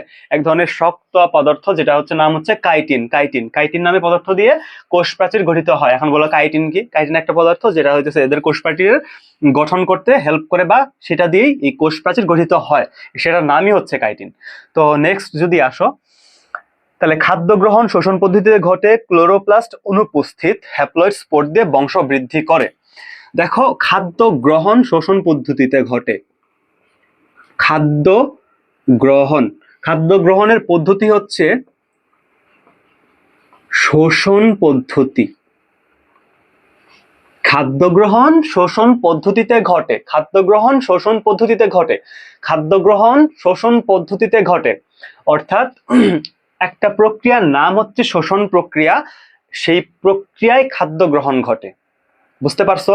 শোষণ প্রক্রিয়ায় খাদ্য গ্রহণ ঘটে, সালোক সংশ্লেষণ ঘটে না। সালোক সংশ্লেষণ ক্লোরোপ্লাস্ট অনুপস্থিত, সেজন্যই এখানে সালোক সংশ্লেষণ হবে না। এখানে কিন্তু একটা জিনিস মনে রাখতে হবে, সেটা হচ্ছে ক্লোরোপ্লাস্ট অনুপস্থিত। দেখো ক্লোরোপ্লাস্ট কি? ক্লোরোপ্লাস্ট হচ্ছে এক ধরনের প্লাস্টিড, প্লাস্টিডের একটা প্রকার, যেটা হচ্ছে সবুজ প্লাস্টিড, সেটাকে বলা হয় ক্লোরোপ্লাস্ট। তো ক্লোরোপ্লাস্ট যখন থাকে না, তার মানে এখানে সালোক সংশ্লেষণ হবে না, তাহলে সালোক সংশ্লেষণ কিন্তু ঘটবে না, কারণ এখানে ক্লোরোপ্লাস্ট অনুপস্থিত। তো এখানে ঘটবে কি? শোষণ পদ্ধতিতে, খাদ্য গ্রহণ হবে শোষণ পদ্ধতিতে। দেন বলছে যে হ্যাপ্লয়েড স্পোর দিয়ে বংশ বৃদ্ধি করে। দেখো এটা আমরা পড়বো সামনে, স্পোর কি এটা পড়বো, হ্যাপ্লয়েড কি তাও পড়বো, এখন জাস্ট মনে রাখো হ্যাপ্লয়েড, হ্যাপ্লয়েড, হ্যাপ্লয়েড স্পোর দিয়ে বংশ বৃদ্ধি করে। হ্যাপ্লয়েড কি এটাও পড়বো আমরা, স্পোর কি তাও পড়বো, এখন বুঝবা না তো এটা স্কিপ করো। হ্যাপ্লয়েড স্পোর দিয়ে বংশ বৃদ্ধি করে। আমাদের সামনের চ্যাপ্টার দেখো, এটা তোমাকে কি পড়াতেছি, একটা প্রাণী জগতে কি আছে না আছে সবার বৈশিষ্ট্য। এখন তুমি মাত্র বায়োলজি শুরু করলা, তুমি কি সবকিছু জানবা? এখন জানবা না তো। তুমি যখন তোমার বায়োলজি সম্পর্কে বেসিক একটা ধারণা হবে, এখানে অনেক ওয়ার্ড গুলো আছে যেগুলো তুমি অনেক পরে জানতে পারবা। তো আজকে তোমাকে বেসিক ধারণা দিচ্ছি, তুমি লিখে রাখো, মুখস্থ করো, নোট করো, যাই করো। পরবর্তীতে যখন আমরা এই জিনিসগুলোর উপর আবার আলাদা ক্লাস করবো অন্য অধ্যায়, তখন বুঝবা যে হ্যাপ্লয়েড কি, স্পোর কি, কোষ প্রাচীর কি, কাইটিন কি, নিউক্লিয়াস কি, সবকিছু নিয়ে বিস্তারিত পড়া আমাদের কিন্তু সামনে আছে। তো এই ছিল আমাদের এদের বৈশিষ্ট্য। আর যদি বলো যে এদের উদাহরণ কি কি হয়, এরা কি কি এদের উদাহরণ, তো উদাহরণ হচ্ছে ইস্ট, পেনিসিলিয়াম এবং মাশরুম। ইস্ট উদাহরণ হচ্ছে ইস্ট, পেনিসিলিয়াম, মাশরুম। বলতো ইস্ট নাম শুনছো না তোমরা? ইস্ট, পেনিসিলিয়াম,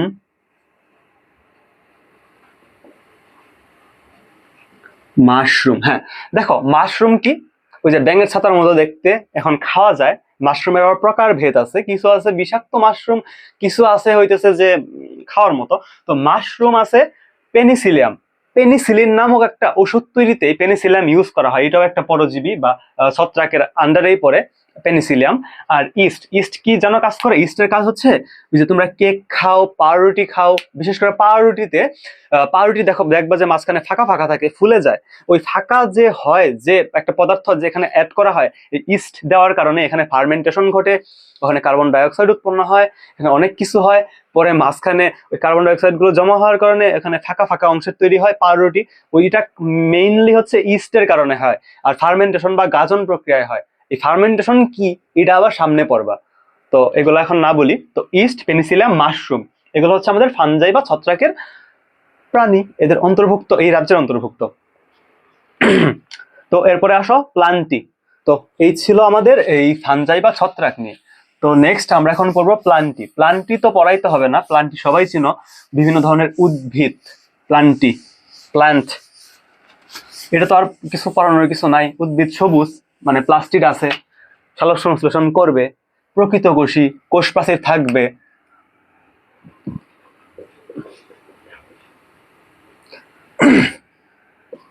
এটা আমরা পড়তে থাকি, এরা প্রকৃত কোষী।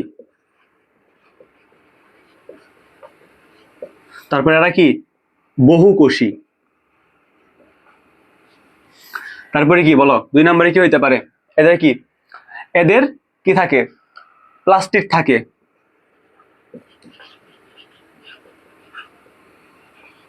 আর প্লাস্টিড থাকে বলে কি হয়? প্লাস্টিড থাকে বলে এদের খাদ্য গ্রহণ সালোক সংশ্লেষণ পদ্ধতিতে ঘটে।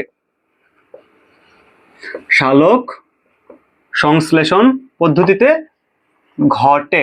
তাহলে এদের প্রকৃত কোষী, এরা বহুকোষী, এদের প্লাস্টিড থাকে, প্লাস্টিড থাকে বিধায় সালোক সংশ্লেষণ পদ্ধতিতে এরা খাদ্য তৈরি করতে পারে। তো এদের টিস্যু হচ্ছে উন্নত টিস্যু তন্ত্র বিদ্যমান, এটা তো বুঝতেই পারতেছো। এখন সবাই উন্নত, এখানে উন্নত টিস্যু তন্ত্র থাকে, টিস্যু তন্ত্র উন্নত, কারণ উদ্ভিদ বা এখন যে এনিমেল বা প্লান্ট যারা আছে ওদের তো টিস্যু তন্ত্র উন্নতই হবে। তো প্রকৃত কোষী, বহুকোষী, প্লাস্টিড থাকে বলেই এদের সালোক সংশ্লেষণ হয়, খাদ্য তৈরি করে সালোক সংশ্লেষণ পদ্ধতিতে, উন্নত টিস্যু তন্ত্র থাকে। তারপর কি বলছে বলো? এদের ভ্রূণ সৃষ্টি হয়, তাহলে ভ্রূণ সৃষ্টি হয়। ভ্রূণ কি আমরা সামনে পড়বো। ভ্রূণ সৃষ্টি হয়, তো ভ্রূণ সৃষ্টি হয়। ডিপ্লয়েড পর্যায়ে আছে। ডিপ্লয়েড কি তাও সামনে পড়বো আমরা, এটা বাদ দাও এখন, আমরা এটা 3rd চ্যাপ্টারে পড়বো, কোষ বিভাজনে। ডিপ্লয়েড পর্যায় হয়। তো এই ছিল কথাবার্তা। তো এরপরে থাকে হইতেছে যে দেখো, তুমি উদ্ভিদকে কই বেশি দেখতে পারো?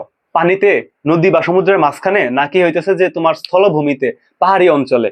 তাহলে অধিকাংশ কিন্তু স্থলজ, উদ্ভিদের অধিকাংশ কিন্তু স্থলজ। তাহলে উদ্ভিদের অধিকাংশ প্রজাতি হচ্ছে স্থলজ।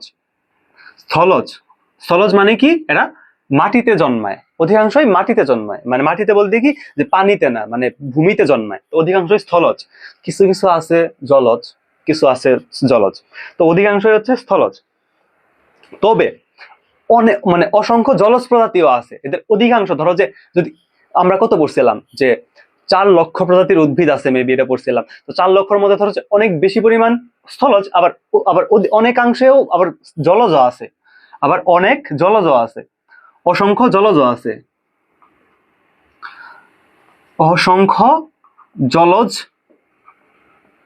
আছে, তাইলে দেখো, এদের অধিকাংশই স্থলজ, বাট জলজ যারা আছে তারাও অসংখ্য। মানে এত পরিমাণ উদ্ভিদ আছে পৃথিবীতে যে স্থলজ অধিকাংশ হওয়ার পরেও অসংখ্য আবার জলজও আছে।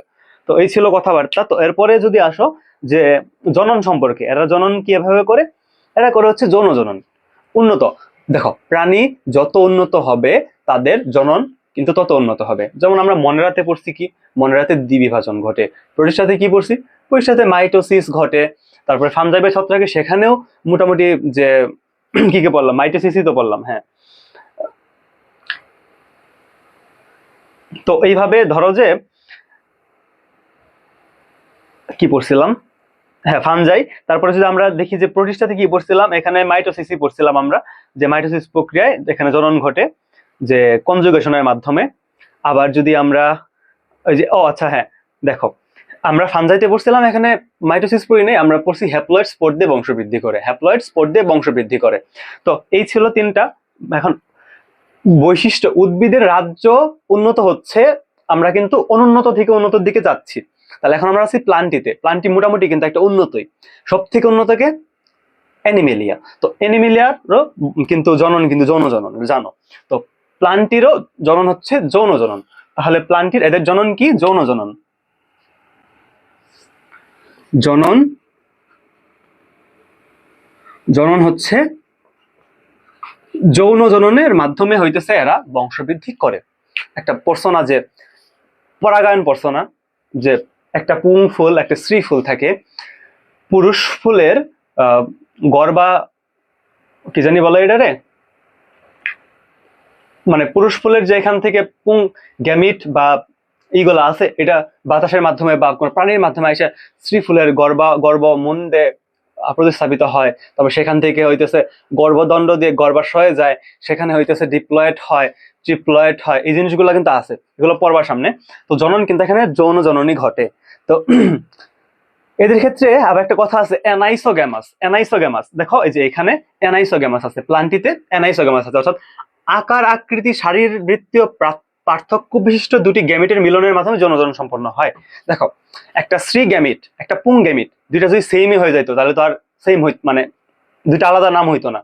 অবশ্যই একটা স্ত্রী গ্যামিট একটা পুং গ্যামিট দুইটা আলাদা, তাদের এদের আকারও আলাদা, এদের মানে যে আরো জিনিসগুলো আছে হইতেছে যে কি বলে আকার আকৃতি শারীরবৃত্তীয় পার্থক্য সবই কিন্তু আলাদা একটা পুং এবং স্ত্রী গ্যামিটের মধ্যে। এই দুইটা যখন মিলিত হয়ে জনন করবে সেটাকে বলবে হইতেছে যে অ্যানাইসোগ্যামাস। মানে আইসো, আইসো মানে কি সেম, অ্যানাইসো মানে মানে একই না, একই রকম না, এরকম দুইটা গ্যামিটের মিলন হবে, একেই বলা হয় অ্যানাইসোগ্যামাস পদ্ধতি। তো এই ছিল কথাবার্তা। দেখো উদাহরণ যদি আমরা বলি তাহলে এখানে কি জনন ঘটে?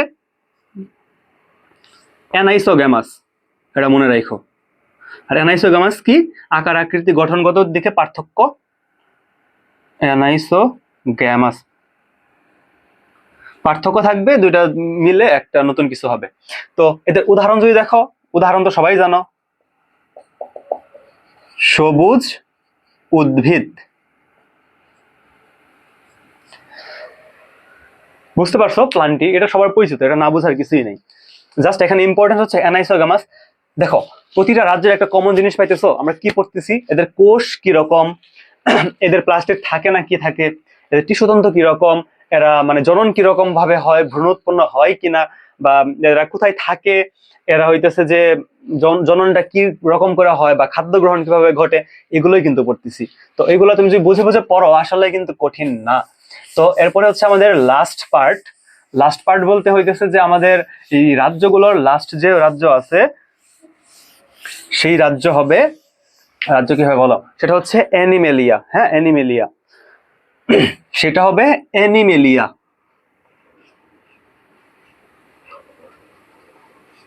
অ্যানিমেলিয়া এইটা তুমি সব থেকে ভালো পারবা, কারণ তুমি নিজে একটা অ্যানিমেল, তুমি নিজেকেই দেখো না যে তোমার বৈশিষ্ট্যগুলো কি বলো। অ্যানিমেলিয়া মানে কি? তুমি তুমি নিজেই অ্যানিমেলিয়া, তুমি নিজে একটা অ্যানিমেল বা অ্যানিমেলিয়া। অ্যানিমেলিয়ার বৈশিষ্ট্য কি হবে? এরা বলো, নিজেই বল। এরা হচ্ছে প্রকৃত কোষী, বহুকোষী, এদের সালোকসংশ্লেষণ হয় না, কারণ মানুষের তো শরীরে প্লাস্টিক নাই, প্লাস্টিক থাকলে তো সবুজ হয়ে যেতাম আমরা, আমাদের আর খাইতে হইতো না, সূর্যের মধ্যে ভেবে দাঁড়ায় থাকতাম, সূর্য তার আলো দিত আমাদের, সেখান থেকে ফোটন করার মাধ্যমে আমরা হইতেছে যে সালোকসংশ্লেষণ করে জীবিকা নির্বাহ করতাম, মানে খাদ্য তৈরি করতাম। তাহলে আর কেউ কাজ কাম করতো না, সারাদিন শুধু মানে দিনের একটা সময় সূর্যের দিকে দিকে হা করে তাকায় থাকতো, আর খাদ্য গ্রহণ হয়ে যাইতো, সবাই ঘুম পারতো, খালি কেউ আর কোনো কাজ করতো না। যেহেতু আমরা খাদ্য উৎপাদন করতে পারি না, আমরা নির্ভরশীল কার উপর? উদ্ভিদের উপর বা অন্যান্য প্রাণীর উপর। তো এই কথা হচ্ছে যে এখানে সালোকসংশ্লেষণ কিন্তু ঘটে না। তাহলে আমরা কি করি? আমরা খাই, কেমনে খাই? গলা দিই তো না, এই চা ঠান্ডা হয়ে গেছে রে। এই যে দেখা জিনিস দেখাই,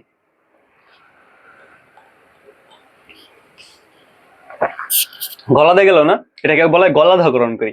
মানে আমরা গলাধঃকরণ, খাবার গলাধঃকরণ করি। দেহে কি জটিল টিস্যু বিদ্যমান। দেখো আমাদের হাতের টিস্যু, পায়ের টিস্যু, নাক কান চোখ মুখ যে টিস্যুগুলো আছে, বা ভিতরে হৃৎপিণ্ড আছে, যকৃৎ আছে, তারপরে বৃক্ক আছে, এগুলোতে যে টিস্যুগুলো আছে এগুলোর গঠন অনেক জটিল না? তুমি কি ইচ্ছা করলে এরকম কিছু একটা দেখতে পারবা যে এরকম সহজ সরল কোনো কিছু না, এগুলো অনেক জটিল টিস্যু। তো এদের টিস্যুও জটিল। তারপরে কি বলছে যে প্রধানত যৌন জনন করে, এটা তো জানোই নাকি যে এনিমেলরা হচ্ছে যৌন জনন করে। এখানে কি হয় বলো, যৌন জননের মাধ্যমে বংশবৃদ্ধি করে। আর পরিণত ডিপ্লয়েড পুরুষ এবং বলবা ডিপ্লয়েড কি, এটা পড়াবো আমরা সামনে। পরিণত মানে একটা ম্যাচিওর ডিপ্লয়েড পুরুষ এবং ডিপ্লয়েড স্ত্রী জননাঙ্গ থেকে হ্যাপ্লয়েড গ্যামেট উৎপন্ন হয়। গ্যামেট কি, এই জিনিসগুলা কি, এটা আমরা পড়বো। আমরা এগুলো একটু লজ্জা লাগে যদিও তোমাদের, যাই হোক, তো ওইটা আমরা পড়বো, সমস্যা নাই। তো হ্যাপ্লয়েড গ্যামেট উৎপন্ন হয় এবং ভ্রূণ বিকাশকালীন সময়ে ভ্রূণীয় স্তর সৃষ্টি হয়। তো ভ্রূণ আছে এখানে, ভ্রূণীয় স্তর দেখা যায় বিভিন্ন ধরনের। তো আমরা যদি এখানে দেখি, আমাদের প্রথম বৈশিষ্ট্য হচ্ছে এরা প্রকৃতকোষী। প্রকৃতকোষী, তারপরে হচ্ছে বহুকোষী। এটা আমার লিখে দিচ্ছে ইচ্ছা করতেছে না, অনেক তো তোমাদের লিখে দিলাম। তারপরে দেখো আমি আর লিখে দিচ্ছি না এটা।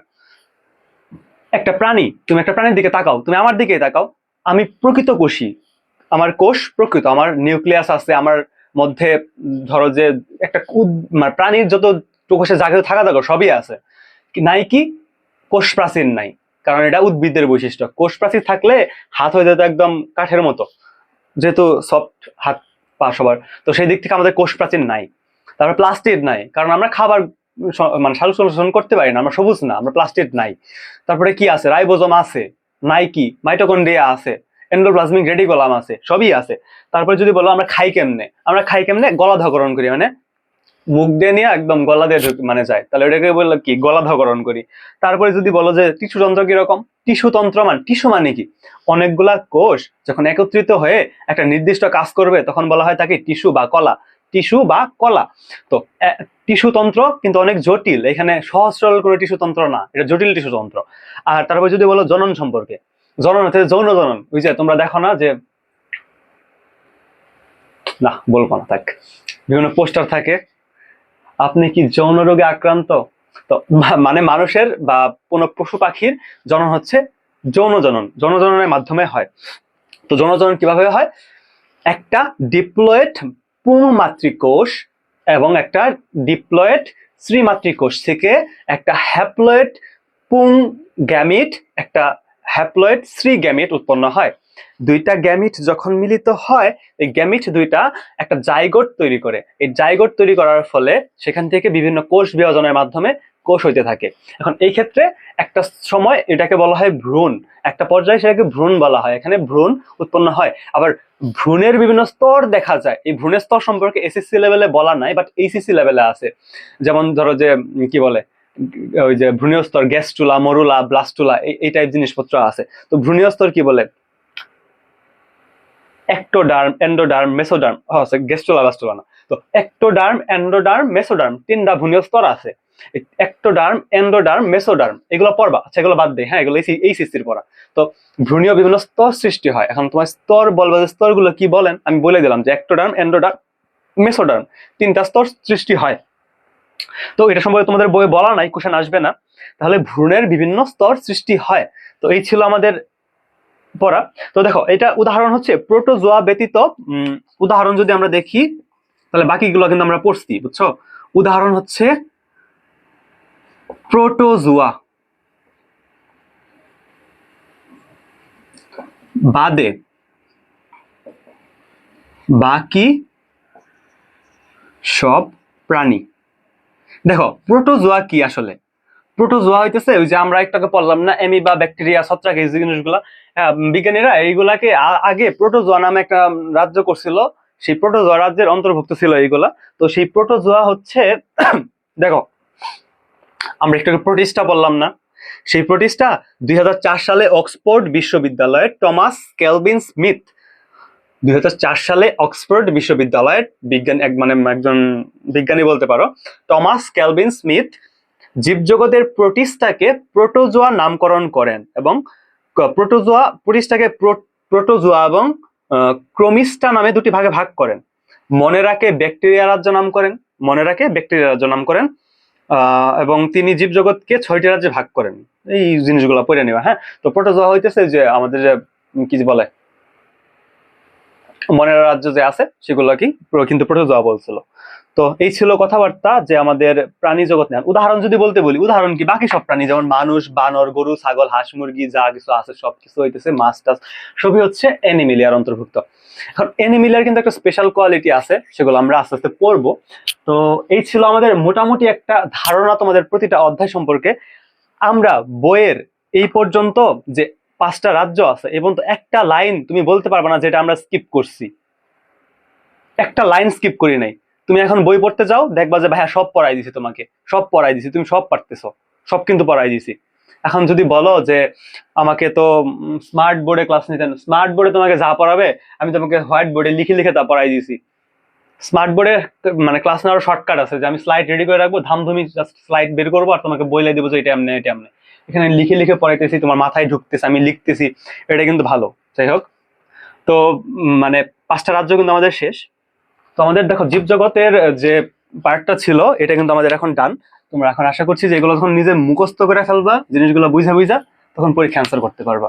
এখন মুখস্থ না করে তুমি সারা জীবন যদি ক্লাস করো, তোমাকে যদি আসে যে ফানজাই বা ছত্রাক রাজ্যের যে প্রাণীগুলো আছে তাদের কোষ প্রাচীর কি দিয়ে গঠিত, এটার কোষ প্রাচীর কাইটিন দিয়ে গঠিত, এটা তুমি যদি না মনে রাখো, এটা যদি তোমার মাথায় না থাকে, তুমি সারা জীবন ক্লাস করলেও তো লাভ নাই। আমি তোমাকে পড়াইছি, তুমি মুখস্থ করো নাই, লাভ তো নাই। তাহলে বই থেকে এগুলো জিনিসগুলো পড়বা। আর আমরা নোট তো দিচ্ছি তোমাদেরকে, কম্প্যাক্ট নোট, আমাদের পিইউ যে ফিজিক্স ইউনিভার্সের যে কম্প্যাক্ট বায়োলজি নোট, সেটা কিন্তু তোমরা পেয়ে যাবা। আমরা সেটা দিয়ে দেবো সেই কোর্সের মাঝখানে। সেজন্য তোমরা আমাদের হইতেছে ফিজিক্স ইউনিভার্সের যে কোর্স আছে বায়োলজি প্রিমিয়াম কোর্স, সেখানে কিন্তু তোমরা ফ্রিতে এনরোল করতে পারবা। সাইকেল ওয়ানে আমরা শর্ট সিলেবাস পড়াইতেছি, জানো তোমরা হয়তো। তো সেখানে ফেসবুকে যা যদি সার্চ করো যে ফিজিক্স ইউনিভার্স স্টুডেন্ট গ্রুপ বা ফিজিক্স ইউনিভার্স লিখে সার্চ করলেই আমার পিইউ নামে একটা লোগো আলা কালো, মানে সাদা এবং হইতেছে যে সবুজ কালার একটা লোগো। তো ওই লোগোতে ক্লিক করে তুমি যদি যাও আমাদের ফিজিক্স ইউনিভার্স স্টুডেন্ট গ্রুপে বা আমাদের ফিজিক্স ইউনিভার্সের পেজে, তুমি আমাদের সেই কোর্সের লিঙ্ক পাওয়া যাবা। তো এসএসসি বায়োলজি প্রিমিয়াম কোর্স লিখে সার্চ করলেও হবে।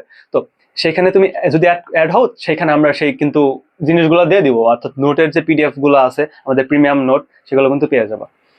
তো এই ছিল আমাদের জীব জগৎ নিয়ে আলোচনা। তো এখন আমরা পড়বো হচ্ছে শ্রেণীবিন্যাসের বিভিন্ন ধাপ সমূহকে নিয়ে। তো শ্রেণীবিন্যাসের ধাপ পড়ার আগে আমরা একটু ব্রেক নেই, তোমরা একটু মানে মেন্টালি একটু রেডি হও, দেন আমরা শুরু করতেছি। আমি একটু খায় নিই, কিছু পানি টানি খায় নিই। হ্যাঁ, তো দেখা হচ্ছে একটু পর। চলো তাহলে আমরা এখন আমাদের যে পরের টপিকটা আছে, অর্থাৎ শ্রেণীবিন্যাসের বিভিন্ন ধাপ, এইটা নিয়ে আলোচনা করি। Let's start. শ্রেণীবিন্যাসের বিভিন্ন ধাপ। আসলে দেখো, এখন শ্রেণীবিন্যাস কেন করা হয় আমরা ওই দিন পড়লাম, তাই না?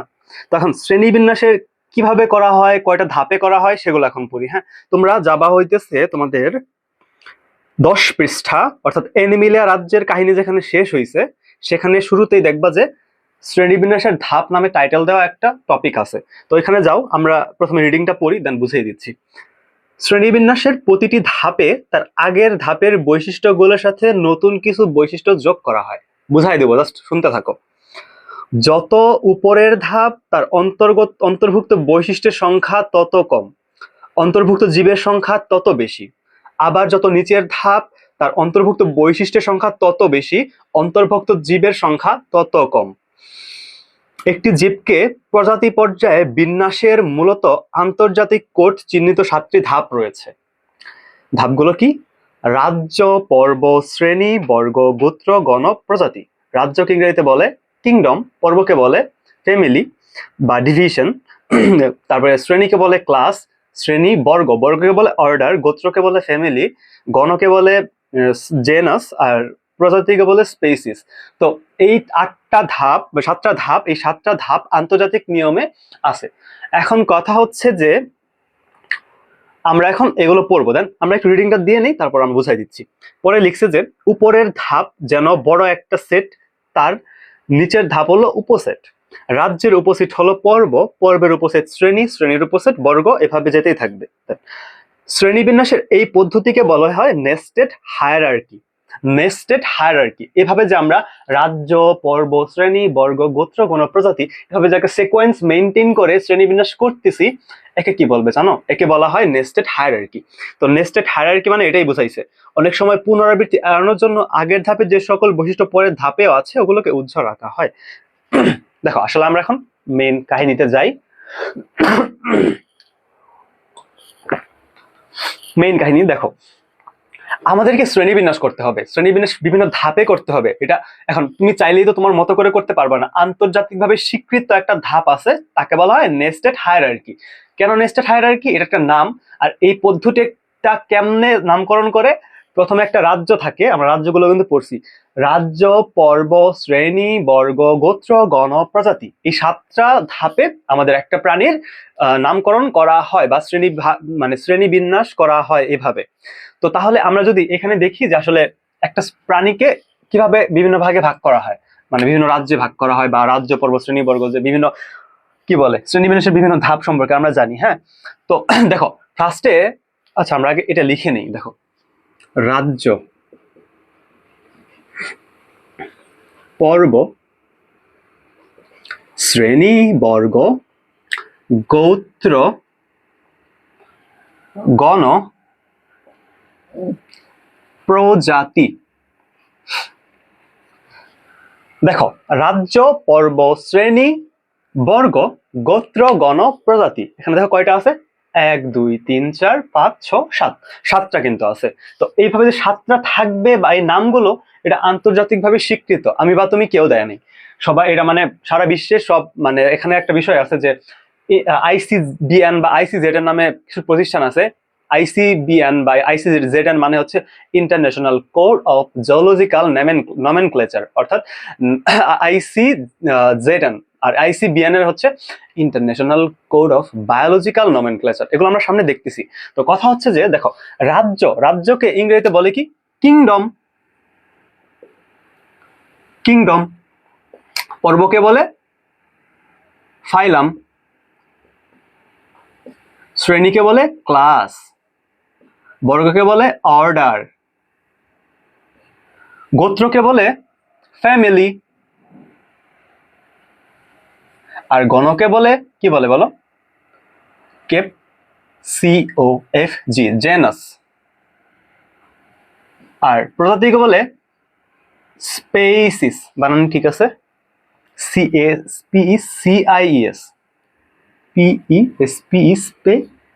CIES, এই হচ্ছে স্পেসিস। তো কথা সেইটা না, দেখো আমরা রাজ্য ইংরেজি হচ্ছে কিংডম, পর্ব ইংরেজি হচ্ছে ফাইলাম, শ্রেণী ইংরেজি হচ্ছে ক্লাস, বর্গ ইংরেজি হচ্ছে অর্ডার, গোত্র ইংরেজি হচ্ছে ফ্যামিলি, গণ ইংরেজি হচ্ছে জেনাস, আর প্রজাতি ইংরেজি হচ্ছে স্পেসিস। মনে রাখতে পারবা? পারবা না, এটা আমি তোমাদের শর্টকাট শেখাচ্ছি, সমস্যা নেই। আগে দেখো, রাজ্য ইংরেজি কিংডম, পর্ব ইংরেজি ফাইলাম, শ্রেণী ইংরেজি ক্লাস, তারপরে কি আছে? বর্গ, বর্গ ইংরেজি অর্ডার, তারপরে আছে গোত্র, গোত্র ইংরেজি ফ্যামিলি, গণ জেনাস, প্রজাতি স্পেসিস। রাজ্য, পর্ব, শ্রেণী, বর্গ, গোত্র, গণ, প্রজাতি, মোট হচ্ছে 7টা। রাজ্য, আমার সাথে বলো, রাজ্য, পর্ব, শ্রেণী, গোত্র, গণ, প্রজাতি। রাজ্য, পর্ব, শ্রেণী, ও আচ্ছা আচ্ছা আমি নিজেই ভুল বলছি, রাজ্য, পর্ব, শ্রেণী, বর্গ, গোত্র, গণ, প্রজাতি। রাজ্য, পর্ব, শ্রেণী, বর্গ, গোত্র, গণ, প্রজাতি। দেখো একটা সিকোয়েন্স খুঁজে পাবা যে মুখস্থ করার মতো। রাজ্য, পর্ব, শ্রেণী, বর্গ, গোত্র, গণ, প্রজাতি। রাজ্য, পর্ব, শ্রেণী, বর্গ, গোত্র, গণ, প্রজাতি। রাজ্য, পর্ব, শ্রেণী, বর্গ, গোত্র, গণ, প্রজাতি। তো এই সিকোয়েন্স। এখন ইংরেজি নাম মনে থাকে না অনেকের, এটা কি করবা? দেখো শর্টকাট, দেখো কিংডমের কে, ফাইলামের পি, ক্লাসের সি, অর্ডারের ও, গোত্রের এফ, জেনাসের জি, স্পেসিসের এস। তাহলে যদি আমরা এখানে লিখি যে কেপসিও FGS, কেপসি ও FGS, KPCO FGS, KPCO FGS, এটা মনে রাখবা।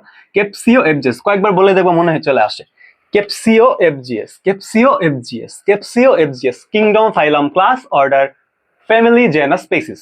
কেপসিও FGS, KPCO FGS, KPCO FGS, KPCO, KPCO, KPCO FGS, KPCO FGS, KPCO FGS, মনে রাখবে। হ্যাঁ, kingdom, phylum, class, order, family, genus, species. ঠিক আছে, ডান। তো এইভাবে মনে রাখবা সিকোয়েন্সটা। আর এইভাবে কি মনে রাখবা? রাজ্য, পর্ব, শ্রেণী, বর্গ, গোত্র, গণ, প্রজাতি। Kingdom, phylum, class, order, family, genus, species, মনে রাখবা। হ্যাঁ, এটা মনে রাখতে হবে।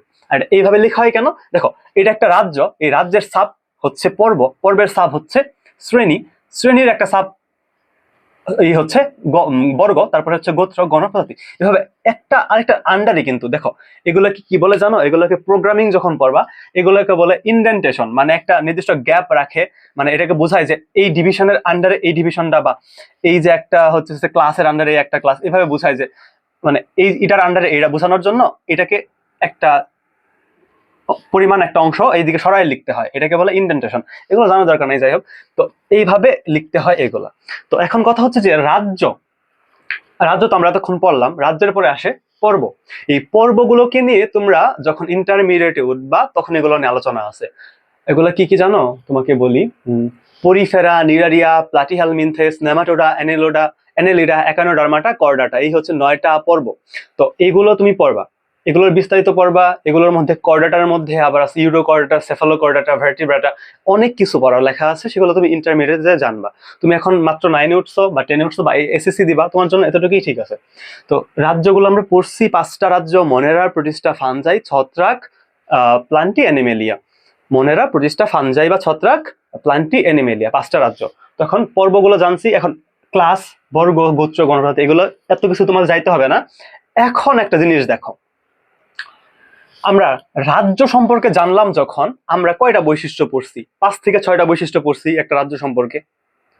তাহলে রাজ্য, ধরো যে অ্যানিমেলিয়া একটা রাজ্য, অ্যানিমেলের বৈশিষ্ট্য কয়টা বললেই বোঝা যায় যে এটা অ্যানিমেল কিনা? একটা অ্যানিমেলের বৈশিষ্ট্য তুমি কেমনে বুঝবা? যে ওর কি মানে হাত পা আছে, নড়াচড়া করতে পারে কিনা দেখতেছো, তারপরে শরীরে রক্ত আছে কিনা দেখলা, তারপরে দেখলা যে হইতেছে যে কোষের গঠন কি সুগঠিত কিনা দেখলা, ও কি খাদ্য কি নিজে উৎপাদন করতে পারে নাকি গলাধঃকরণ করতে করে এটা দেখলা।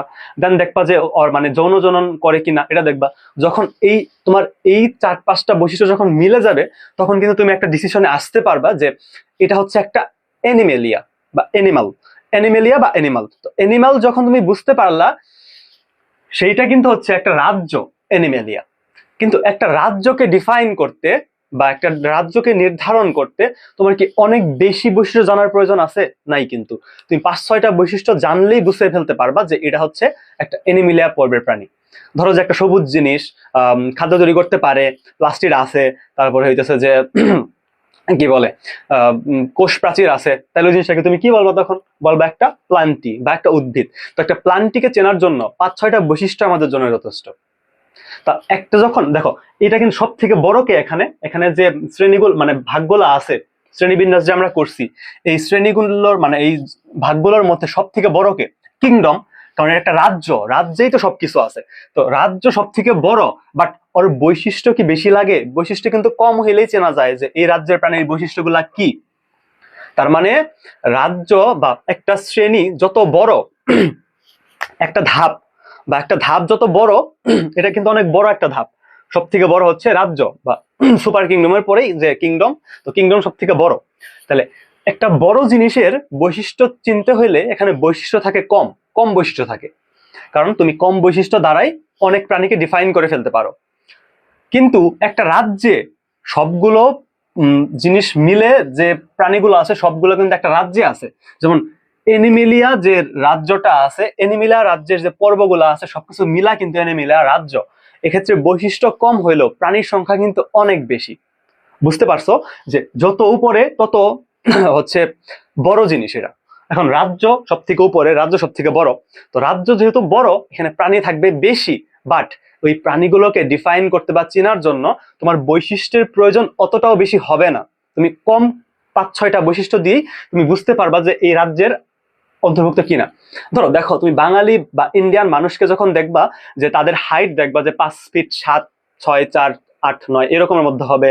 তাদের গঠন, ফিজিক্যাল স্ট্রাকচার, গায়ের রং শ্যামলা টাইপ বা একটু ফর্সা এরকম। তুমি কিন্তু বুঝতে পারবা যে এটা বাংলাদেশি, পাকিস্তানি অথবা ইন্ডিয়ান। তাহলে তোমাকে বাংলাদেশি মানুষ চিনতে হলে এই 3-4টা বৈশিষ্ট্য হলেই কিন্তু তুমি বুঝে যাচ্ছ যে মানুষটা কি বাংলাদেশের আন্ডারে কিনা বা বাংলাদেশি কিনা। একটা বাংলাদেশে কিন্তু অনেক মানুষ আছে, তাহলে এতগুলা মানুষকে তুমি মাত্র কয়টা বৈশিষ্ট্যের মাধ্যমে চিনে ফেললা? একটা আমেরিকান শ্বেতাঙ্গকে চিন্তা হইলে তুমি দেখবা যে অনেক উঁচা কিনা, তার শরীরের রং অনেক ফর্সা কিনা, তাহলে তুমি কিন্তু বুঝতে পারবা যে এটা আমেরিকান বা ইংল্যান্ডে থাকে বা আমেরিকায় থাকে। বুঝতে পারবা। কিন্তু বৈশিষ্ট্য কিন্তু বেশি জানা লাগবে না, কয়টা বৈশিষ্ট্য জানলেই তুমি বুঝতে পারবা যে আসলে সে বড় কোনো একটা মানে জায়গায় আছে কিনা। এটা বোঝার জন্য কম বৈশিষ্ট্য হইলেই হয়।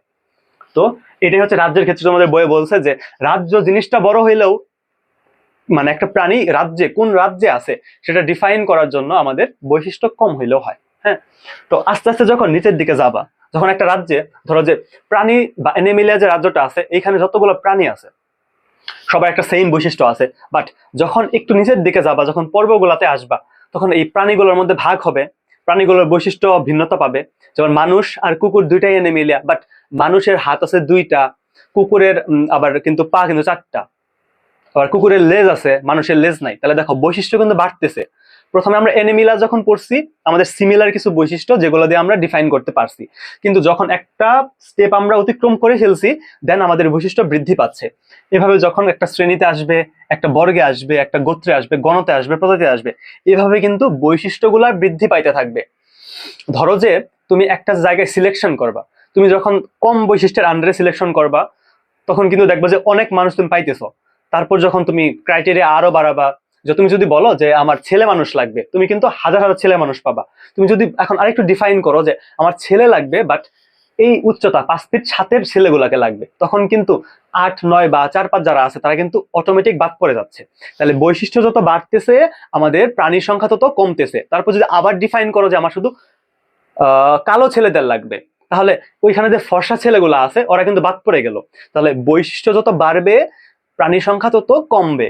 তাহলে এই ক্ষেত্রে রাজ্যের বৈশিষ্ট্য সব থেকে কম থাকে, তারপরে ফাইলামে একটু বাড়ে, ক্লাসে আরো বাড়ে, এভাবে বৈশিষ্ট্যগুলো বাড়বে। বৈশিষ্ট্য বাড়বে কিন্তু প্রাণী সংখ্যা কমবে। আশা করি বুঝতে পারছো। হ্যাঁ, তো এই হচ্ছে আমাদের কথাবার্তা। তো এইটুকু যদি বুঝে থাকো, তাহলে নেস্টেড নেস্টেড হায়ারার্কি তো বুঝছো নাকি? এই যে আমরা রাজ্য, পর্ব, শ্রেণীবর্গ, গোত্র, গণপ্রজাতি এভাবে যে একটা সিস্টেমেটিক্যালি নামকরণ করতেছি, এটাকেই বলা হয় নেস্টেড হায়ারার্কি। এটা একটা ইন্টারন্যাশনাল রুলস এর আন্ডারে এই কাজটা হয়। তো এরপরে যদি আসো যে হুম হুম হুম হুম হ্যাঁ, তোমাদের এখানে বলছে যে ধরো যে কোনো একটা বৈশিষ্ট্য যদি ধরো যে গোত্রেও আছে আবার গণতেও আছে, তাহলে একটা জিনিস স্কিপ করতে হয়। ধরো এইটা আমি একটু পরে তোমাকে বলতেছি। যেমন আমরা যদি পরের পেজে আসি, দেখো মানুষের যে শ্রেণী বিন্যাস সেটা বলা আছে। দেখো এখানে বলে, আমি আর লিখছি না, তুমি এখানে দেখো রাজ্য বা কিংডম। মানুষ কোন রাজ্যে অন্তর্ভুক্ত প্রথমে বলো আমাকে, তোমাকে পড়াইছি। মানুষ বা প্রাণীরা হচ্ছে অ্যানিমেলিয়া রাজ্যের অন্তর্ভুক্ত। তো অ্যানিমেলিয়া রাজ্যের অন্তর্ভুক্ত হইলে তার কি বৈশিষ্ট্য থাকবে? সুকেন্দ্রিক থাকবে, বহুকোষী হবে, পরজীবী হবে, জটিল জটিল টিস্যুতন্ত্র আছে। আমি তোমাকে পড়াইছি না? পড়াইছি। তাহলে এই বৈশিষ্ট্যগুলো আছে, সেজন্য সে অ্যানিমেলিয়া রাজ্যের অন্তর্ভুক্ত। একটা মানুষ, আমার মধ্যে এই বৈশিষ্ট্যগুলো আছে, সেজন্য আমি অ্যানিমেলিয়া রাজ্যের অন্তর্ভুক্ত। এখন আমি অ্যানিমেলিয়ার মধ্যে তোমাকে আমি বললাম না 9টা প্রকার আছে, যে কি বলে এগুলাকে, পরিফেরা, নিডারিয়া, তারপরে হচ্ছে Porifera, Cnidaria, Platyhelminthes, Nematoda, Annelida, Echinodermata, Chordata, Mollusca, এইভাবে 9টা পর্ব আছে। হ্যাঁ, তো 9টা পর্বের মাঝখানে মানুষ হচ্ছে কর্ডাটা বা কর্ডেট। কর্ডাটা কেন বলা হয়? মানুষের জীবনের কোন একটা পর্যায়ে নটোকর্ড থাকে। নটোকর্ড জানো কি? তোমার মেরুদণ্ডের হাড় আছে না, এটাকে যখন একটা পর্যায়ে তুমি যখন ছোট থাকো, তখন এমন একটা পর্যায়ে ওই হাড়টা নোটোকর্ড হিসাবে থাকে। এই নোটোকর্ডটা আবার যখন মানুষ আস্তে আস্তে বড় হয়, তখন এটা পরিণত অবস্থায় সেটা মেরুদণ্ডে পরিণত হয়। তো মানুষের কোন একটা পর্যায়ে নোটোকর্ড থাকে, এই একটা বৈশিষ্ট্য। এই বৈশিষ্ট্যটা ডিফাইন করলাম আমরা, যে আমাদের মানুষের কোন একটা পর্যায়ে নোটোকর্ড থাকে, সেই জন্য এটাকে বলা হয় কর্ডাটা। মানুষের কর্ডাটা কেন বলা হয়? জীবনের কোন একটা পর্যায়ে নোটোকর্ড থাকে। নোটোকর্ড কি? আমাদের যে মেরুদণ্ডটা আছে, এই মেরুদণ্ডটার মানে পূর্বের রূপকে বলা হয় নোটোকর্ড। তো নোটোকর্ডটা পরিণত হয়ে মেরুদণ্ডে রূপান্তরিত হয়। তাহলে তুমি বুঝতে পারতেছো যে মানুষকে কেন কর্ডাটা বলা হয়। মানুষের ফাইলাম কেন কর্ডাটা, কারণ মানুষের দেহে কোনো একটা সময়ে নোটোকর্ড ছিল তার জন্য। তো এরপরে যদি আসো সেটা হচ্ছে ক্লাস, মাম্মালিয়া ক্লাস। মাম্মালিয়া, মাম্মা মাম্মা মাম্মা বা মা যে বলতেছ, দেখো ক্লাস মাম্মালিয়া, কারণ বাচ্চাকে বুকের দুধ খাওয়ানো হয়। যখন একটা বাচ্চা, ধরো একটা ছাগলের বাচ্চা বা না একটা মানুষ পড়াচ্ছি, যখন একটা মানুষের মানে একটা বাবু যখন ভূমিষ্ঠ হয়, পৃথিবীতে আসে, তখন তাকে মায়ের বুকের দুধ খাওয়ানো হয়। যে দুধ যে খাওয়ানো হয়, এই জন্য এটাকে বলা হয় মাম্মালিয়া। মাম্মালিয়া বলা হয় কেন? কারণ এটা কি, বাচ্চাকে বুকের দুধ খাওয়ানো হয় এবং শরীরে লোম আছে, চুল আছে। দেখো আমার চুল আছে মাথায়, তোমার হাতে দেখো লোম আছে। তো লোম আছে, চুল আছে, এবং বাচ্চাকে বুকের দুধ খাওয়ানো হয়, মায়ের বুকের দুধ খাওয়ানো হয়। এই জন্য এই অর্ডারকে বা এই বর্গকে বলা হয় মাম্মালিয়া। সরি, মানে এই ক্লাসকে বলা হয় মাম্মা ক্লাস বা শ্রেণীকে বলা হয় মাম্মালিয়া, কারণ বাচ্চাকে বুকের দুধ খাওয়ানো হয়। বাচ্চার হচ্ছে মানে মানুষ তার হচ্ছে লোম বা চুল থাকে, সেজন্য বলা হয় মাম্মালিয়া। তারপর যদি আসো বর্গ, আমাদের রাজ্য শেষ, পর্ব শেষ। আমাদের এটা হচ্ছে কি অ্যানিমেলিয়া রাজ্য, আর পর্ব হচ্ছে ফাইলাম কি, আমরা পড়ছি কর্ডাটা, কারণ কোন একটা সময় নটোকর্ড অবস্থান করে। তারপর শ্রেণী পড়ছি কি আমরা মাম্মালিয়া, কারণ বাচ্চাকে বুকের দুধ খাওয়ানো হয় এবং লোম এবং চুল থাকে। এরপর অর্ডার, অর্ডার হবে কি জানো? প্রিমেট, প্রিমেট বর্গের হবে। তো প্রিমেট বর্গের কেন হলো বলো? প্রিমেট এই বর্গটা কেন হলো? এখানে আরেকটা বৈশিষ্ট্য থাকবে, সেটা হচ্ছে কি জানো? আঁকড়ে ধরার উপযুক্ত হাত। আমরা এই হাত দিয়ে যে কোনো জিনিস আঁকড়ে ধরতে পারি না, তো এই আঁকড়ে ধরার মতো উপযুক্ত হাত থাকে, এবং দৃষ্টিশক্তি অনেক বেশি উন্নত। মানে মানুষের দৃষ্টিশক্তি দেখবা যে অনেক ভালো, কিন্তু বা প্রাণীদের দৃষ্টিশক্তি ভালো, তার মানে মানুষেরটা অনেক বেশি উন্নত। যেহেতু দৃষ্টিশক্তি ভালো, আঁকড়ে ধরার উপযুক্ত হাত আছে, সেজন্য এই যে আমাদের যে ক্লাস বা কি বলে এটাকে, বর্গ, সরি বর্গ বা অর্ডারটা আছে, অর্ডার বা বর্গটা আছে, সেটা হচ্ছে প্রিমেট। প্রিমেট মানে হচ্ছে কি, যে আমাদের আঁকড়ে ধরার উপযুক্ত হাত আছে এবং চোখের দৃষ্টিশক্তি অনেক বেশি ভালো, সেজন্য এটাকে বলা হয় প্রিমেট বর্গের অন্তর্ভুক্ত। এরপর যদি আসো ফ্যামিলিতে, হুমিনিডেই নামে পরিবারের অন্তর্ভুক্ত। গোত্র বা ফ্যামিলি হচ্ছে হুমিনিডেই। কেন হুমিনিডেই? কারণ দেখো বলা আছে শিম্পাঞ্জি, গরিলা, ওরাং ওটাং প্রভৃতির সাথে সদৃশ্য। দেখো মানুষের সাথে কিন্তু তুমি কার সাথে সদৃশ্য পাও? শিম্পাঞ্জির সাথে। কার সাথে সম্পৃক্ত, কার সাথে তুমি মিল পাও?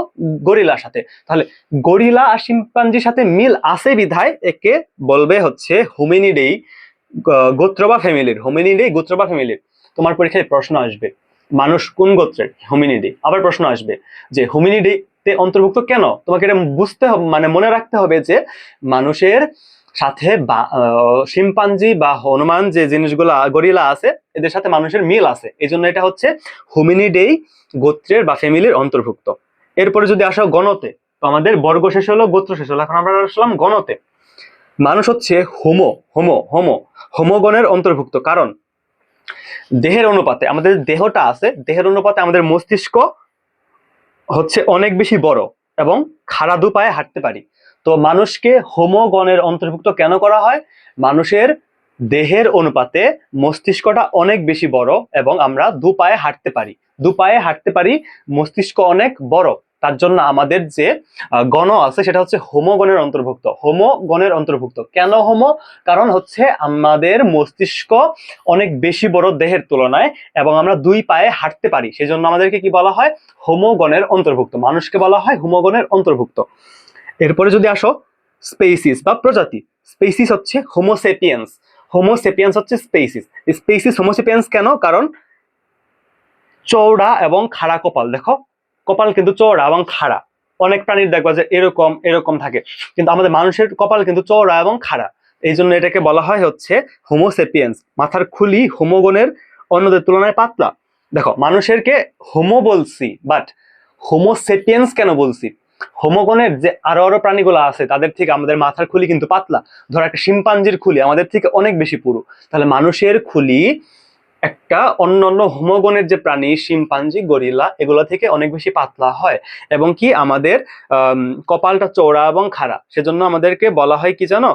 আর আমরা হচ্ছে যে বুদ্ধিগতভাবে অন্য হোমোগণের প্রাণীদের থেকে উন্নত, যেমন গরিলা বা কি বলে এটাকে, শিম্পাঞ্জি, ওরা দেখবা যে ওরা কিন্তু অনেক বুদ্ধিমান হয় ভালোই, বাট ওরা কি আমাদের সমান বুদ্ধিমান? না।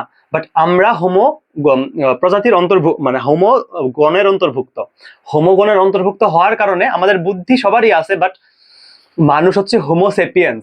সেপিয়েন্স প্রজাতির অন্তর্ভুক্ত, আর সেপিয়েন্স প্রজাতির অন্তর্ভুক্ত হয়েছে বলেই আমাদের হচ্ছে মস্তিষ্কের যে বিকাশ বা আমাদের যে চিন্তা শক্তি এটা অনেক প্রখর বা উন্নত। তাহলে আমাদেরকে সেপিয়েন্স হোমোসেপিয়েন্স প্রজাতি কেন বলা হয়? কারণ আমাদের মাথার মানে আমাদের কপালটা হচ্ছে চওড়া এবং খাড়া, আমাদের মাথার বুদ্ধি অনেক বেশি, শরীরের তুলনায় মাথাটা ভালোই বড়, আর হতেছে না এটা তো গণের তো কপাল খাড়া, খুলির হাড় হোমোগণের অন্যান্য প্রজাতির থেকে পাতলা, এবং আমরা অনেক বেশি বুদ্ধিগতভাবে উন্নত, তাই আমাদেরকে বলা হয় হোমোসেপিয়েন্স হোমোসেপিয়েন্স। তাহলে আমরা যদি এখানে লিখি যে আমাদের রাজ্য কোনটা, বলো এখন বলো রাজ্য কোনটা? এনিম্যালিয়া। ফাইলাম কোনটা? করডাটা। দেখো এটা কিন্তু করডাটা, CHOR আছে, DATA, এটাকে মনে রাখতে পারো, চরদাতা, চরদাতা, CHOR, চর DATA, করডাটা। তো ক্লাস কি বলবে? আমাদের ক্লাস হচ্ছে মাম্মালিয়া, ক্লাস হচ্ছে মাম্মালিয়া, মাম্মালিয়া। আর আমাদের বর্গ বা অর্ডার হচ্ছে প্রিমেট, কারণ আঁকড়ে ধরার উপযুক্ত হাত আছে, প্রিমেট। আর যদি আমরা বলি গোত্রের ক্ষেত্রে, এই ক্ষেত্রে আমাদের গোত্র হবে, আমরা হোমিনিডেই গোত্রের অন্তর্ভুক্ত, হোমিনিডেই গোত্রের অন্তর্ভুক্ত।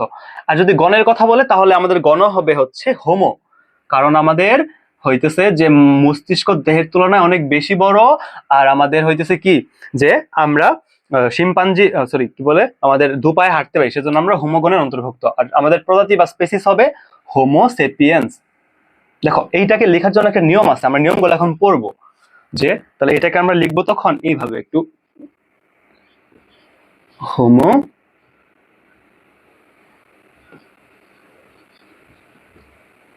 Sapiens, SAPIENS।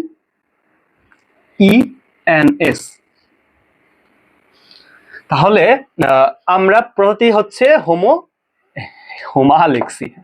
হোমোসেপিয়েন্স।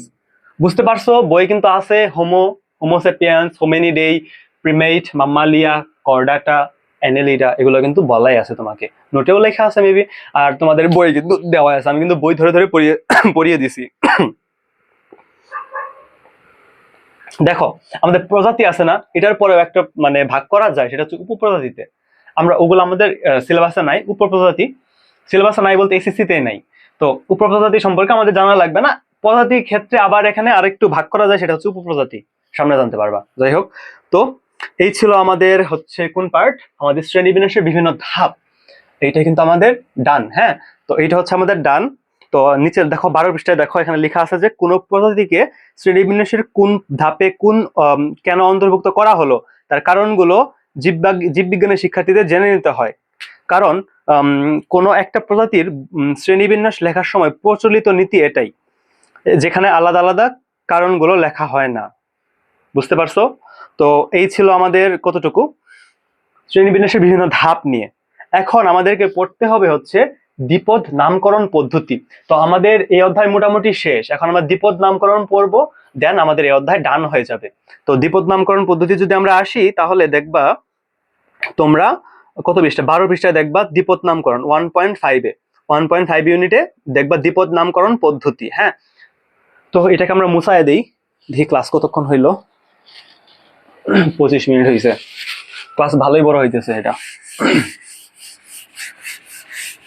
একদম ভেঙে ভেঙে পড়াইতেছি, আর যদি না বুঝাও তাহলে কেমনি কি, সব পড়াই দিতেছি বেসিক টু অ্যাডভান্স, জাস্ট বই পড়বা আর বোর্ডের MCQ গুলো সলভ করবা, সিকিউ গুলা দেখবা। আমি তোমাকে সিকিউ মাস্টার ক্লাস দিব, সেই ক্লাসগুলোতে যা পড়াবো তাই সিকিউতে আসবে, এর বাইরে কিছুই আসবে না। আর MCQ এর জন্য বই ভালো মতো পড়ার পর তুমি নিজে নিজে পরীক্ষা দিবা টেস্ট পেপার কিংবা গাইডে, যে তুমি পারতেছো কিনা। আর আমরা তো তোমাদের এক্সাম নিবই আমাদের কোর্সে, যারা কোর্সে যুক্ত হও না এখনো, তারা আমাদের SSC বায়োলজি প্রিমিয়াম কোর্স নামে একটা কোর্স আছে, সার্চ দিও। আর ফিজিক্স ইউনিভার্স স্টুডেন্ট গ্রুপেও পাওয়া যাবা, ফিজিক্স ইউনিভার্সের যে পেজ আছে আমাদের সেখানেও পাওয়া যাবে। তো সেই কোর্সে তোমরা ফ্রিতে এনরোল করে ফেলো। তোমরা যদি এখানে জয়েন রিকোয়েস্ট দাও, আমাদের টিম মেম্বাররা তোমাদেরকে অ্যাপ্রুভ করে নেবে। তো দেন আমরা এখন আসবো হচ্ছে দ্বিপদ নামকরণ পদ্ধতি। দ্বিপদ নামকরণ পদ্ধতি,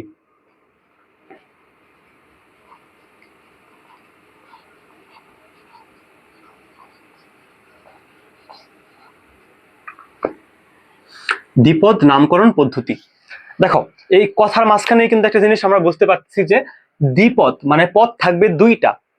দ্বিপদ, দেখো দ্বিপদ অর্থাৎ পদ থাকবে দুইটা। দ্বি দ্বি দ্বি মানে হচ্ছে কি দুই, আর পদ তো পদই, তাহলে দুইটা পদ থাকবে। নামকরণ, নামকরণ করব আমরা এখন। তো তোমরা বইটা নাও, দেন তোমাদেরকে আমি বলতেছি যে দেখো, আচ্ছা তুমি বই দেখো, আমি একটু বসি, আমার বসে বলি।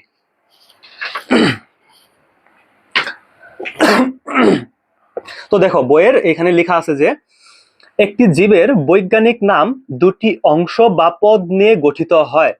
প্রথমটি তার গণের নাম, দ্বিতীয়টি হচ্ছে তার প্রজাতির নাম। যেমন গোল আলুর বৈজ্ঞানিক নাম সোলেনাম টিউবরোজাম। এখানে সোলানাম হচ্ছে গণ, টিউবরোজাম হচ্ছে প্রজাতির নাম বোঝায়। এরূপ দুটি পদ নিয়ে গঠিত হয় দ্বিপদ নাম, এবং নামকরণের প্রক্রিয়াকে দ্বিপদ নামকরণ বা বাইনোমিয়াল নমেনক্লেচার বলা হয়। তো আমরা আবার পড়ি রিডিংটুকু, তুমি নিজেও দেখো যে একটি জীবের বৈজ্ঞানিক নাম দুটি অংশ নিয়ে হয়, দুটি অংশ বা দুটি পদ নিয়ে হয়, এই জন্যই তো বলে দ্বিপদ নামকরণ। প্রথম অংশটি গণের নাম, দ্বিতীয় অংশটি প্রজাতির নাম। গোল আলুর বৈজ্ঞানিক নাম হচ্ছে সোলানাম টিউবরোজাম। এখানে সোলানাম হচ্ছে গণ, টিউবরোজাম হচ্ছে প্রজাতি, দুইটা পদ নিয়ে গঠিত হয়েছে, তাই এই নামকে বলা হয় দ্বিপদ নাম। আর এই পদ্ধতিকে বলা হয় দ্বিপদ নামকরণ পদ্ধতি, যাকে ইংরেজিতে বলে হচ্ছে বায়োনোমিয়াল নমেনক্লেচার পদ্ধতি। দ্বিপদ নামকরণ পদ্ধতির লক্ষ্য একটাই, তা হচ্ছে এই বৈচিত্র্যময় জীবজগতের প্রতিটি জীবকে আলাদা আলাদা নামে জানা। আন্তর্জাতিকভাবে সুনির্দিষ্ট নিয়মনীতি মেনে জীবের বৈজ্ঞানিক নাম নির্ধারণ করা হয়। উদ্ভিদের নাম ইন্টারন্যাশনাল কোড অফ বায়োনমিক্যাল বা international Code of Botanical nomenclature বা আইসিবিএন কর্তৃক, এবং প্রাণীর নাম international Code of zoological nomenclature অর্থাৎ আইসিজেডএন কর্তৃক স্বীকৃত। হ্যাঁ, তো এইভাবে হতে হয়। প্রকৃতপক্ষে এই কোড পুস্তক আকারে একটি দলিল হিসেবে লিখতে হয়। নামকরণ ল্যাটিন শব্দে হয়, কোনো বৈজ্ঞানিক নাম সারা বিশ্বে একই নামে পরিচিত হয়। আসো আমরা পড়ি এখন আবার।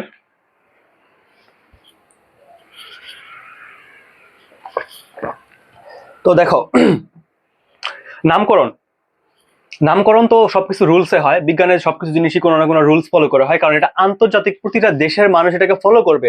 তুমি যদি তোমার বাংলাদেশে একভাবে নামকরণ করো, তুমি যখন ওই প্রাণী সম্পর্কে জানতে যাবা বা কাউকে বলতে যাবা, আমেরিকার একটা লোক কিন্তু সেটা বুঝবে না। সেজন্য একটা সর্বজনীন স্বীকৃত একটা প্রসিডিউর ফলো করে আমাদের নামকরণগুলোকে করতে হয়। হ্যাঁ, তো নামকরণ, দ্বিপদ নামকরণ একটা প্রচলিত নিয়ম, এটা হচ্ছে এই নিয়মে আমাদের নামকরণগুলো হয়। এখন প্রাণীর নামকরণ হইতেছে নিয়ন্ত্রণ করে হচ্ছে কি ICBN। আইতে হলো ইন্টারন্যাশনাল সিটেক কোড, বিতে হচ্ছে কি বলে বায়োলজিক্যাল নাকি বোটানিক্যাল, হ্যাঁ International Code of Botanical Nomenclature. হ্যাঁ, International Code of Botanical Nomenclature, International Code of Botanical Nomenclature. এটা করে কারটা বোটানিক্যাল মানে হচ্ছে উদ্ভিদেরটা আইসিবিএন, আর আইসিজেডএন করে হচ্ছে প্রাণীরটা International Code of zoological nomenclature, international code of zoological nomenclature, international code of botanical nomenclature, international code of zoological nomenclature। nomenclature মানে নামকরণ, international code মানে আন্তর্জাতিক একটা কোড ফলো করে প্রাণীর বা জুওলজিক্যাল নমেনক্লেচার বা প্রাণীর নামকরণ করা হয়। তাহলে প্রাণীর ক্ষেত্রে আইসিজেডএন, উদ্ভিদের ক্ষেত্রে আইসিবিএন। এই যে আমাদের দুইটার এব্রিভিয়েশন আছে, অর্থাৎ আইসিজেডএন এর পূর্ণরূপ কি, আইসিবিএন এর পূর্ণরূপ কি, এটা তোমাকে পড়তে হবে। আমি লিখে দিলেও লাভ নাই, তুমি বই থেকে নিজে মুখস্থ করে লিখবা, পরীক্ষা আসবে কতে আসবে যে আইসিবিএন এর পূর্ণরূপ লিখো, তখন তুমি কি লিখবা international Code of Botanical nomenclature. এখন তুমি যদি বানান না পারো তাহলে তো লিখতে পারবা না, সেজন্য তোমাকে নিজে এগুলো পড়তে হবে। হ্যাঁ, তো এই ছিল আমাদের কথাবার্তা। তো এরপরে যদি আমরা দেখি, তো একটা প্রাণীর বৈজ্ঞানিক নাম দুইটা অংশ নেওয়া হয়, একটা হইতেছে গণ, দুইটা অংশ নেওয়া হয়, হ্যাঁ দুইটা পদ। তো দুইটার মধ্যে একটা হচ্ছে গণ আর একটা হচ্ছে প্রজাতি। হ্যাঁ, তো একটা হচ্ছে প্রজাতি। আমরা যখন একটু আগে বললাম মানুষের বৈজ্ঞানিক নাম কি, হোমোসেপিয়েন্স,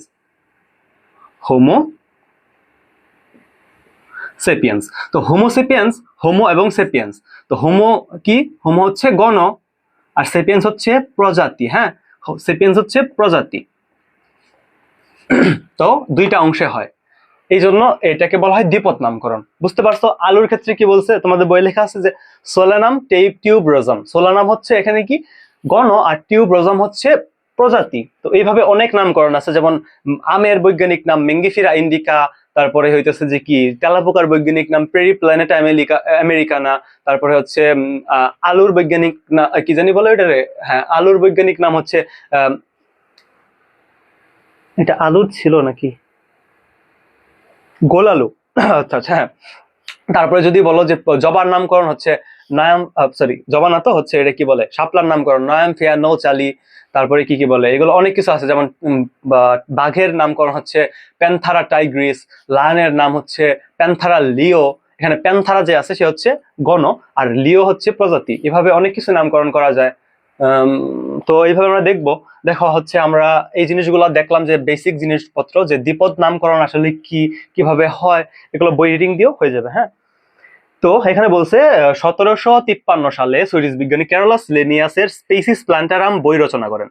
এটা কিন্তু তোমাদের এমসিকিউর জন্য ইম্পর্টেন্ট, যে স্পেসিস প্ল্যান্টারাম বইয়ের রচয়িতা কে, এটা তোমাকে বলতে হবে ক্যারোলাস লিনিয়াস। কত সালে? 1700 বলো, এখানে কত সাল দেওয়া আছে? 1753 সালে। 1753 সালে ক্যারোলাস লিনিয়াস স্পেসিস প্ল্যান্টারাম নামে একটা বই রচনা করেন।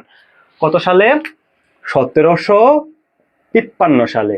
1753 সালে সুইডিশ বিজ্ঞানী ক্যারোলাস লিনিয়াস স্পেসিস প্ল্যান্টারাম নামে একটা বই রচনা করেন। হ্যাঁ, তো তারপরে কি বলছে যে এই বইটি উদ্ভিদ বিজ্ঞানের জন্য গুরুত্বপূর্ণ ভূমিকা অধ্যায় সূচনা করে, কারণ এর প্রকাশের মাধ্যমে তিনি দ্বিপদ নামকরণের প্রবর্তন করেন। তাহলে দ্বিপদ নামকরণের আব্বাকে বলছিলাম কালকে যে নামকরণ বা দ্বিপদ নামকরণ যাই বলো, ক্যারোলাস লিনিয়াস। তো হচ্ছে এরপরে যদি দেখো, তিনি প্রথম এই গ্রন্থে শ্রেণী, বর্গ, গণপ্রজাতি এগুলো ধাপ ব্যবহার করেন। লিনিয়াসের এই দ্বিপদ নামকরণ পদ্ধতি নিঃসন্দেহে একটি অনন্য উদ্ভাবন। হ্যাঁ, অবশ্যই তো তাই। এই পদ্ধতি অনুসারে প্রতিটি জীবের নামকরণ যে লিখতে হয়, সেগুলো আমাদেরকে বলা আছে যে নামকরণগুলো কি নিয়ম অনুসারে লিখতে হবে। তুমি লিখলেই তো হবে না, এখানে কিছু নিয়ম অনুসরণ করতে হবে। সেই জিনিসগুলো যদি আমরা দেখি, সেটা কি দেখো চলো, এখানে লেখা আছে আমাদেরকে যে 1 নম্বরে হচ্ছে নামকরণগুলো অবশ্যই ল্যাটিন ভাষায় লিখতে হবে। অবশ্যই ল্যাটিন ভাষায় লিখতে হবে, ল্যাটিন ভাষায় কিংবা ল্যাটিন ভাষার মতো করে উপস্থাপন করতে হবে। তরুণ বিজ্ঞানী সাজিদ আলী হাওলাদার সম্প্রতি নতুন প্রজাতির ব্যাঙ আবিষ্কার করেছেন, কেবল ঢাকায় পাওয়া যায়। ব্যাঙটির বৈজ্ঞানিক নাম হচ্ছে জাকেরানা ঢাকা। দেখো এটাও পরীক্ষা আসবে যে জাকেরানা ঢাকা এই মানে প্রাণীটা, যে এই ব্যাঙটা আছে, এই ব্যাঙের উদ্ভাবন করছে বিজ্ঞানীর নাম কি। তুমি তখন জানবা যে সাজিদ আলী হাওলাদার নাম একজন বিজ্ঞানী। তো এটাকে নাম দিছে কি? জাকেরানা ঢাকা। ঠিক আছে। তো ঢাকা বিশ্ববিদ্যালয়ের একজন প্রাণীবিজ্ঞানের যে প্রতিষ্ঠাতা ছিলেন, তার নাম ছিল কাজী জাকের হোসেন। তো কাজী জাকের হোসেন স্যার ঢাকা বিশ্ববিদ্যালয়ে প্রাণীবিজ্ঞানের প্রতিষ্ঠাতা ছিলেন। তো কাজী জাকির হোসেন স্যারের সম্মানে ওই যে কি বলে সাজিদ আলী হাওলাদার যে বিজ্ঞানী, তিনি যে মানে একটা ব্যাঙ আবিষ্কার করলো, শুধু ঢাকায় পাওয়া যায়, যেটা জাকেরানা ঢাকা। তো ওই যে স্যারের নামের স্মরণে জাকেরানা নামটা দিছে, আর ঢাকা তো ঢাকায় পাওয়া যায়। তো এই হচ্ছে কথাবার্তা। তো পরবর্তীতে 2 নম্বরে আসে। তাহলে 1 নম্বরে কি হইতেছে আমাদের দেখো আমরা এখন দেখি আবার নামকরণে কতগুলো ক্রাইটেরিয়া মেনটেন করতে হয় বা কতগুলো নিয়ম মেনটেন করতে হয়। তো 1 নাম্বার হইতেছে কি যে 1 অবশ্যই ল্যাটিন ভাষায় বা এর মতো। নাম অবশ্যই ল্যাটিন ভাষায় লিখতে হবে বা এর মতো হইতে হবে। ল্যাটিন ভাষায় লিখতে হবে অথবা ল্যাটিন ভাষার মতো হইতে হবে। হ্যাঁ, আরে আমি তো লাইট জ্বালাইনি, যাই হোক অন্ধকার দেখা যাচ্ছে, আমি হতাশ। যাই হোক দেখো, ল্যাটিন ভাষায় আমাদের যে আছে সেটা ল্যাটিন ভাষায় লিখতে হয়। হ্যাঁ, তো ল্যাটিন ভাষায় লিখতে হয়, এটা আমাদের প্রথম রুলস। সেকেন্ড রুলস যদি আমরা আসি, দেখো আমাদের সেকেন্ড রুলস বই কি বলছে। এই রুলস গুলো মুখস্থ করতে হবে। তোমাকে বলবে যে দ্বিপদ নামকরণের পদ্ধতিগুলো ব্যাখ্যা করো। দ্বিপদ নামকরণ হচ্ছে যে নামের বৈজ্ঞানিক নামে 2টা অংশ থাকবে। প্রথমটা হচ্ছে গণের নাম, দ্বিতীয়টা হচ্ছে প্রজাতির নাম। রুই মাছের বৈজ্ঞানিক নাম লাবিও রোহিতা। রুই মাছের বৈজ্ঞানিক নাম লাবিও রোহিতা। কি? লাবিও রোহিতা। তো লাবিও রোহিতার এখানে লাবিও হচ্ছে গণ, রোহিতা হচ্ছে প্রজাতি। তাহলে 2টা ভাগে ভাগ হইলো। তাহলে নামকরণ থাকবে মানে নাম দুইটা অংশে লিখতে হয়। বৈজ্ঞানিক নাম দুটি অংশে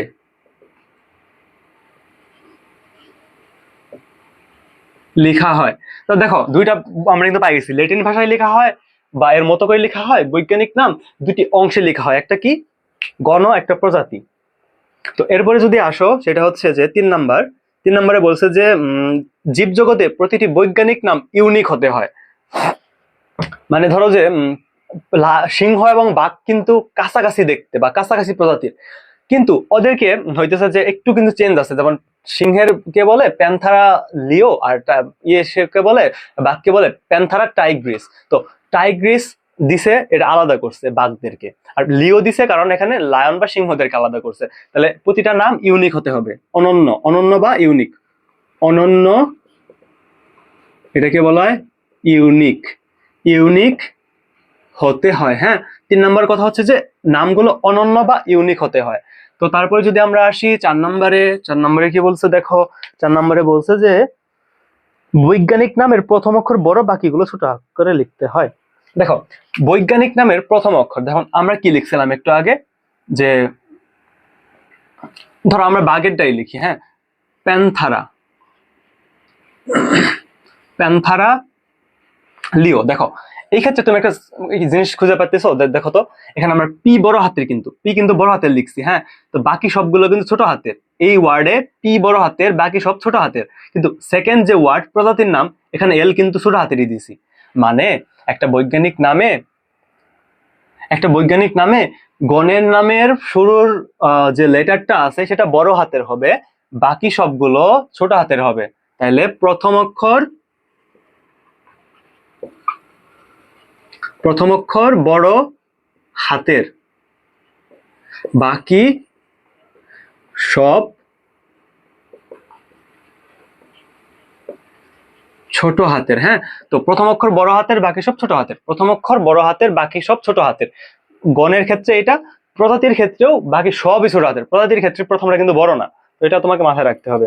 দেন যদি আসি যে আমরা 5 নম্বরে, দেখো আমরা যখন এই নামগুলোকে মুদ্রণ করব, বইয়ে প্রিন্ট করব, দেখবা তোমার বইয়ে নামগুলো একটু আর কি ইটালিক অক্ষরে লেখা আছে, যেমন প্যান্থারা লিও এরকম করে লেখা। তো প্যান্থারা লিও একটা ইটালিক। তাহলে 5 নম্বর হচ্ছে ইটালিক হরফে লিখতে হয়। হ্যাঁ, ইটালিক হরফে লিখতে হয় যখন লিখবা, যখন মুদ্রণ করবা, ছাপাবা, বা মানে বইয়ে যখন থাকবে। তো 6 নম্বর হবে জানো কি, যে হাতে লেখার সময় মেবি 6 নম্বরে হয়েছে হাতে লেখার সময়। দেখো আমি একটু আগে তোমাদের যখন হোমোসেপিয়েন্স পড়াইছিলাম তখন কিন্তু এভাবে দুটো দাগ দিছিলাম নিচে। দেখো প্যান্থারা লিও, তুমি যখন হাতে লিখছো, আমি তো এটা হাতে লিখছি, হাতে তো আর আমরা ইটালিক ভাবে লিখি না। হাতে যখন লিখবো তখন এই ক্ষেত্রে আমরা গণের নামের নিচে একটা দাগ দিব, প্রজাতির নিচে একটা দাগ দিব, তাহলে বোঝা যাবে যে আমরা বৈজ্ঞানিক নাম লিখছি। এটা একটা নিয়ম, তোমাকে নিয়ম ফলো করে লিখতে হবে, যে প্যান্থারার নিচে একটা গণের নামের নিচে দাগ আর প্রজাতির নিচের নামে দাগ। তো এই হচ্ছে আমাদের হচ্ছে গণের নামের হাতে লেখার সময় নিচে দাগ দিতে হবে। হাতে লিখলে আন্ডারলাইন করতে হবে। এগুলো আমার পরীক্ষায় লিখো না, সুন্দর করে লিখো, আমি শর্টকাট লিখতেছি। হাতে লিখলে আন্ডারলাইন করতে হবে, হ্যাঁ, বা নিচে দাগ দিতে হবে, যে এরকম করে। তো তারপরে যদি আসো যে কয়েকজন বিজ্ঞানী, দেখো এখানে লিখছে যে অরাইজা সেটিভা।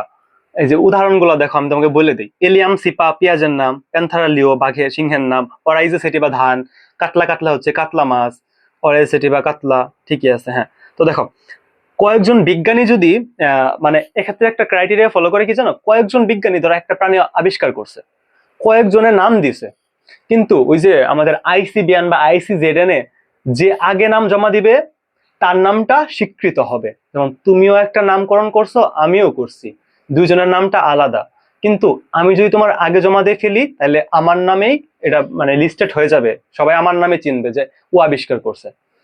তুমি যদি আবিষ্কার করে তোমার নাম আগে দাও তাহলে তোমার নামটাই হবে। মানে এখানে অগ্রাধিকার ক্রমটা খুব মেনটেন করা হয়, যে যার নাম যে আগে জমা দিবে তার নাম অনুযায়ী নামকরণ হবে। হ্যাঁ, তো এটাই বলে রাখছে এখানে, এটা না বলি।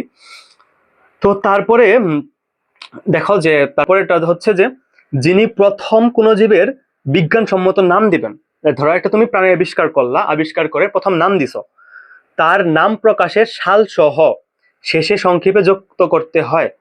মানে তার যে নাম প্রকাশ করছে তার নামটাও নামের শেষে, ধরো এই যে এখানে এখানে তার নামের শেষে তার নামটা এখানে অ্যাড করা হবে, সাল কত সালে করছে সেটাও অ্যাড করা হবে, এটাই বলছে, বইয়ে লেখা আছে, সুন্দর করে দেখে নিও। হ্যাঁ, তো এটাকে অ্যাড করা হবে। এখানে এল বুঝাই, দেখো প্রতিটা নামের শেষে দেখবা এল আছে, এল দিয়ে বুঝায় লিনিয়াস। মানে যত নামকরণ আছে অধিকাংশ গুলোই লিনিয়াস করছে, মানে এই লোকে নামকরণ শুরু করছে ওই সব নাম টাম দিয়ে গেছে। তো লিনিয়াস এল লেখা হয়, কিন্তু বেশিরভাগ নাম যেহেতু লিনিয়াসই লিখছে সেই জন্য এই লিনিয়াসটা লেখা হয় না নামকরণের শেষে। যখন তুমি মানে বিস্তারিত জানতে যাবা তখন তোমাকে এই নামের শেষে কে আবিষ্কার করছে, কত সালে আবিষ্কার করছে, এগুলো কিন্তু থাকবে। হ্যাঁ, তো আমাদের ক্লাস মোটামুটি শেষ, বুঝছো, আমাদের ক্লাস শেষ। আমরা তার একটু পড়া আছে, বৈজ্ঞানিক নামগুলো পড়া আছে। তো এইটুকু হইতেছে, আর কয়েকটা ছিল আমি তোমাকে বলে দিছি, পরীক্ষা যখন আসবে সুন্দর করে গুছায় লিখবা।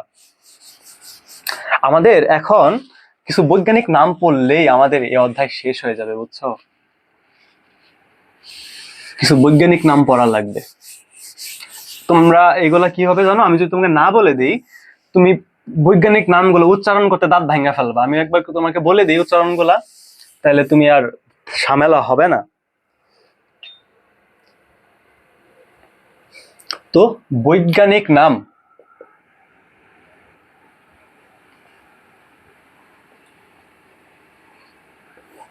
দেখো আমি আর লিখতেছি না, আমার না ভাল লাগতেছে না লিখতে লিখতে আর। তাহলে তোমরা হচ্ছে কত পেজ বের করবা, 13 পেজ। তোমার জীববিজ্ঞান বইয়ের 13 পেজের লাস্টে দেখো লেখা আছে সাধারণ নাম, বৈজ্ঞানিক নাম। আমি তোমাদেরকে প্রনাউন্সিয়েশন গুলা একবার বলে দিচ্ছি, তুমি শুনে শুনে বারে বারে মুখস্থ করে নিও। হ্যাঁ, ধান, ধানের বৈজ্ঞানিক নাম হচ্ছে অরাইজা সেটিভা, অরাইজা সেটিভা। আমার সাথে সাথে বলো, ধানের বৈজ্ঞানিক নাম অরাইজা সেটিভা, অরাইজা সেটিভা, ধানের বৈজ্ঞানিক নাম অরাইজা সেটিভা। পাটের বৈজ্ঞানিক নাম কর্চরাস ক্যাপসুলারিস, কর্চরাস ক্যাপসুলারিস। পাটের বৈজ্ঞানিক নাম হচ্ছে কর্চরাস ক্যাপসুলারিস, কর্চরাস ক্যাপসুলারিস। আমের বৈজ্ঞানিক নাম ম্যাঙ্গিফিরা ইন্ডিকা, ম্যাঙ্গিফিরা ইন্ডিকা। খেয়াল করো, ম্যাঙ্গিফিরা ইন্ডিকা। শাপলার কাঁঠালের বৈজ্ঞানিক নাম হচ্ছে আর্টোকার্পাস হেটারোফিলাস, আর্টোকার্পাস হেটারোফিলাস, আর্টোকার্পাস হেটারোফিলাস। বানানগুলো কিন্তু ইম্পর্টেন্ট, ভুল করা যাবে না, মুখস্থ করো। হ্যাঁ, বানানগুলো যদি তুমি ভুল করো তোমাকে মার্ক কাটবে। তারপর যদি আসো শাপলা, নায়ামফিয়া নৌচালি, নায়ামফিয়া নৌচালি, মুখস্থ করবে এগুলা। জবার নাম হিবিস্কাস রোজা সাইনেন্সিস, হিবিস্কাস, হিবিস্কাস রোজা সাইনেন্সিস, হিবিস্কাস রোজা সাইনেন্সিস, এটা হচ্ছে জবার নাম। তারপর যদি আসো কলেরার জীবাণু, ভাইব্রিও কলেরাই, ভাইব্রিও, ভাইব্রিও কলেরাই, ভাইব্রিও কলেরাই। যদি আসো ডেঙ্গুর জীবাণু, এটা হচ্ছে plasmodium vivax, plasmodium vivax, plasmodium vivax. এটা হচ্ছে ম্যালেরিয়ার জীবাণু। হ্যাঁ, ম্যালেরিয়ার জীবাণু হচ্ছে প্লাজমোডিয়াম ভাইভ্যাক্স। এরপর হচ্ছে আরশোলা, আরশোলা বা তেলাপোকা যেটাকে বলো, এটাকে বলা হয় পেরিপ্ল্যানেটা আমেরিকানা, পেরিপ্ল্যানেটা আমেরিকানা, পেরিপ্ল্যানেটা আমেরিকানা। মৌমাছিকে যদি বলো সেটা হচ্ছে Apis indica, Apis indica, Apis indica. মৌমাছি হচ্ছে অ্যাপিস ইন্ডিকা, অ্যাপিস ইন্ডিকা। তারপর যদি আসো যে ইলিশের ক্ষেত্রে, ইলিশ হচ্ছে টেনোয়ালোসা ইলিশা, টেনোয়ালোসা ইলিশা, টেনোয়ালোসা ইলিশা। বারে বারে বলো আমার সাথে, ক্লিয়ার হয়ে যাবে, টেনোয়ালোসা ইলিশা। তারপরে আসো কোনো ব্যাঙের ক্ষেত্রে, দত্তোফাইনাস মেলানোস্টিকটাস,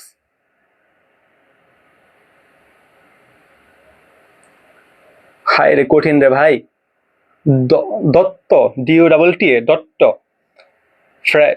ফাইরিয়াস, ফ্রাইনাস, যাই হোক, মেলানোস্টিকটাস। আর এটাকে বলে কি বাফো, এটা আরেকটা নাম আছে বাফো মেলানোস্টিকটাস, মানে আরেকটা উপপ্রজাতি আর কি।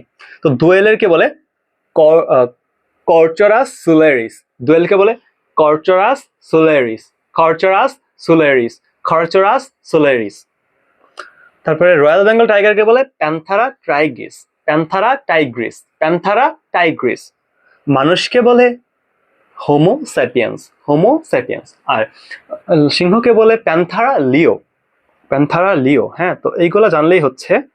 তো আরো তুমি যখন গাইডগুলোতে ওই এমসিকিউ সলভ করতে যাবা তখন দেখবা যে অনেক কিছু জানতেছো, তো সেগুলো তুমি আস্তে আস্তে পড়বা। দেখো আমাদের কিন্তু ফার্স্ট চ্যাপ্টার ডান, আমরা কিন্তু ফার্স্ট চ্যাপ্টার পড়ে ফেলছি। তো এই ছিল আমাদের ক্লাস। বুঝতে পারছো তো নাকি? তোমাকে প্রতিটা লাইন ধরায় ধরে আমি পড়াইছি, কিন্তু প্রতিটা লাইন পড়াইছি, প্রতিটা লাইন বুঝাইছি। দেখো এইখানে কিছু ওয়ার্ড ছিল যেগুলো হচ্ছে তুমি বুঝতে পারো নাই, যেমন মাইটোসিস, মায়োসিস, এগুলো বুঝতে পারো নাই। স্পোর বুঝতে পারো নাই, আমি জানি। তারপর হচ্ছে গ্যামিট বুঝতে পারো নাই, হ্যাপ্লয়েড বুঝতে পারো নাই, ডিপ্লয়েড বুঝতে পারো নাই। অনেক কিছু আছে তুমি বুঝতে পারো নাই, তুমি বুঝতে পারবাও না। তুমি মাত্র বায়োলজি শুরু করলা। এই জিনিসগুলো বুঝতে হইলে তোমার বায়োলজির ওভারঅল একটা ধারণা লাগবে, যেগুলো তোমার এখনো হয় নাই। তুমি না বুঝলা, তুমি পড়ে যাও, আমি যেভাবে পড়েছি তুমি পড়ে যাও। তুমি যখন বাকি অধ্যায়গুলো কমপ্লিট করে আসবা, তখন দেখবা যে তুমি এই জিনিসগুলো বুঝতে পারতেছো। এগুলো আহামরি কঠিন না, সোজা জিনিস। এখন নতুন পড়তেছো তো কঠিন লাগবে। তো যারা তোমরা হচ্ছে ফার্স্ট মানে 9-এ আসো, 10-এ আসো, তোমরা ক্লাসটা 2বার করে করো, হ্যাঁ। আর যারা তোমরা এসএসসি-তে আসো, যে তোমরা আগে পড়ছো, এখন জাস্ট রিভিশন দিবা বা একবার করে পড়বা, তারা তোমরা একবার করলেই হবে। বাট যারা তোমরা নতুন পড়তেছো, আমার এই ক্লাস 2টা, পর্ব 1 এবং পর্ব 2 জীবন পাঠের এই ক্লাসটা 2বার করে করো, হ্যাঁ। আর সাথে নোট করার ট্রাই করো। আর যদি বলো যে না নোট করবো না, আমি তোমাদেরকে নোটের পিডিএফ দিয়ে দিব। সেই পিডিএফটা পাবা হচ্ছে আমাদের যে premium biology course, SSC premium biology course, সেটাই পাবা ফিজিক্স ইউনিভার্সের পেজে, অথবা আমাদের ফিজিক্স ইউনিভার্স স্টুডেন্ট গ্রুপে সার্চ দিলে তুমি পেয়ে যাবো। তো সেখানে জয়েন রিকোয়েস্ট দিও, আমার যে টিম মেম্বাররা আছে, মডারেটর, অ্যাডমিনরা আছে, তোমাকে অ্যাড করে নিবে, সমস্যা নাই। তো আমাদের সাইকেল 1-এ আমরা কিন্তু হচ্ছে 26-এর যে শর্ট সিলেবাসটা আছে সেটা কভার করতেছি। 27 এবং 28 ব্যাচ যারা আছো, তোমাদের জন্য যে মানে শর্ট সিলেবাসের বাইরে ফুল সিলেবাসের যে অধ্যায়গুলো আছে, সেগুলো কিন্তু আমরা মে মাস থেকে মোটামুটি শুরু করব। তো এপ্রিল পর্যন্ত আমরা শর্ট সিলেবাস যা আছে সাইকেল 1-এ কভার করে দিব।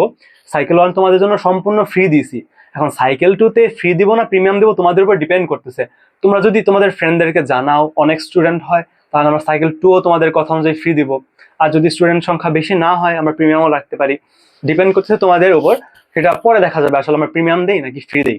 তাহলে সাইকেল 1-এর আমাদের মানে একটা অধ্যায় কিন্তু শেষ হয়ে গেল। জীবন পাঠ যে অধ্যায়টা ছিল সেটা কিন্তু শেষ হয়ে গেল দেখতে দেখতে।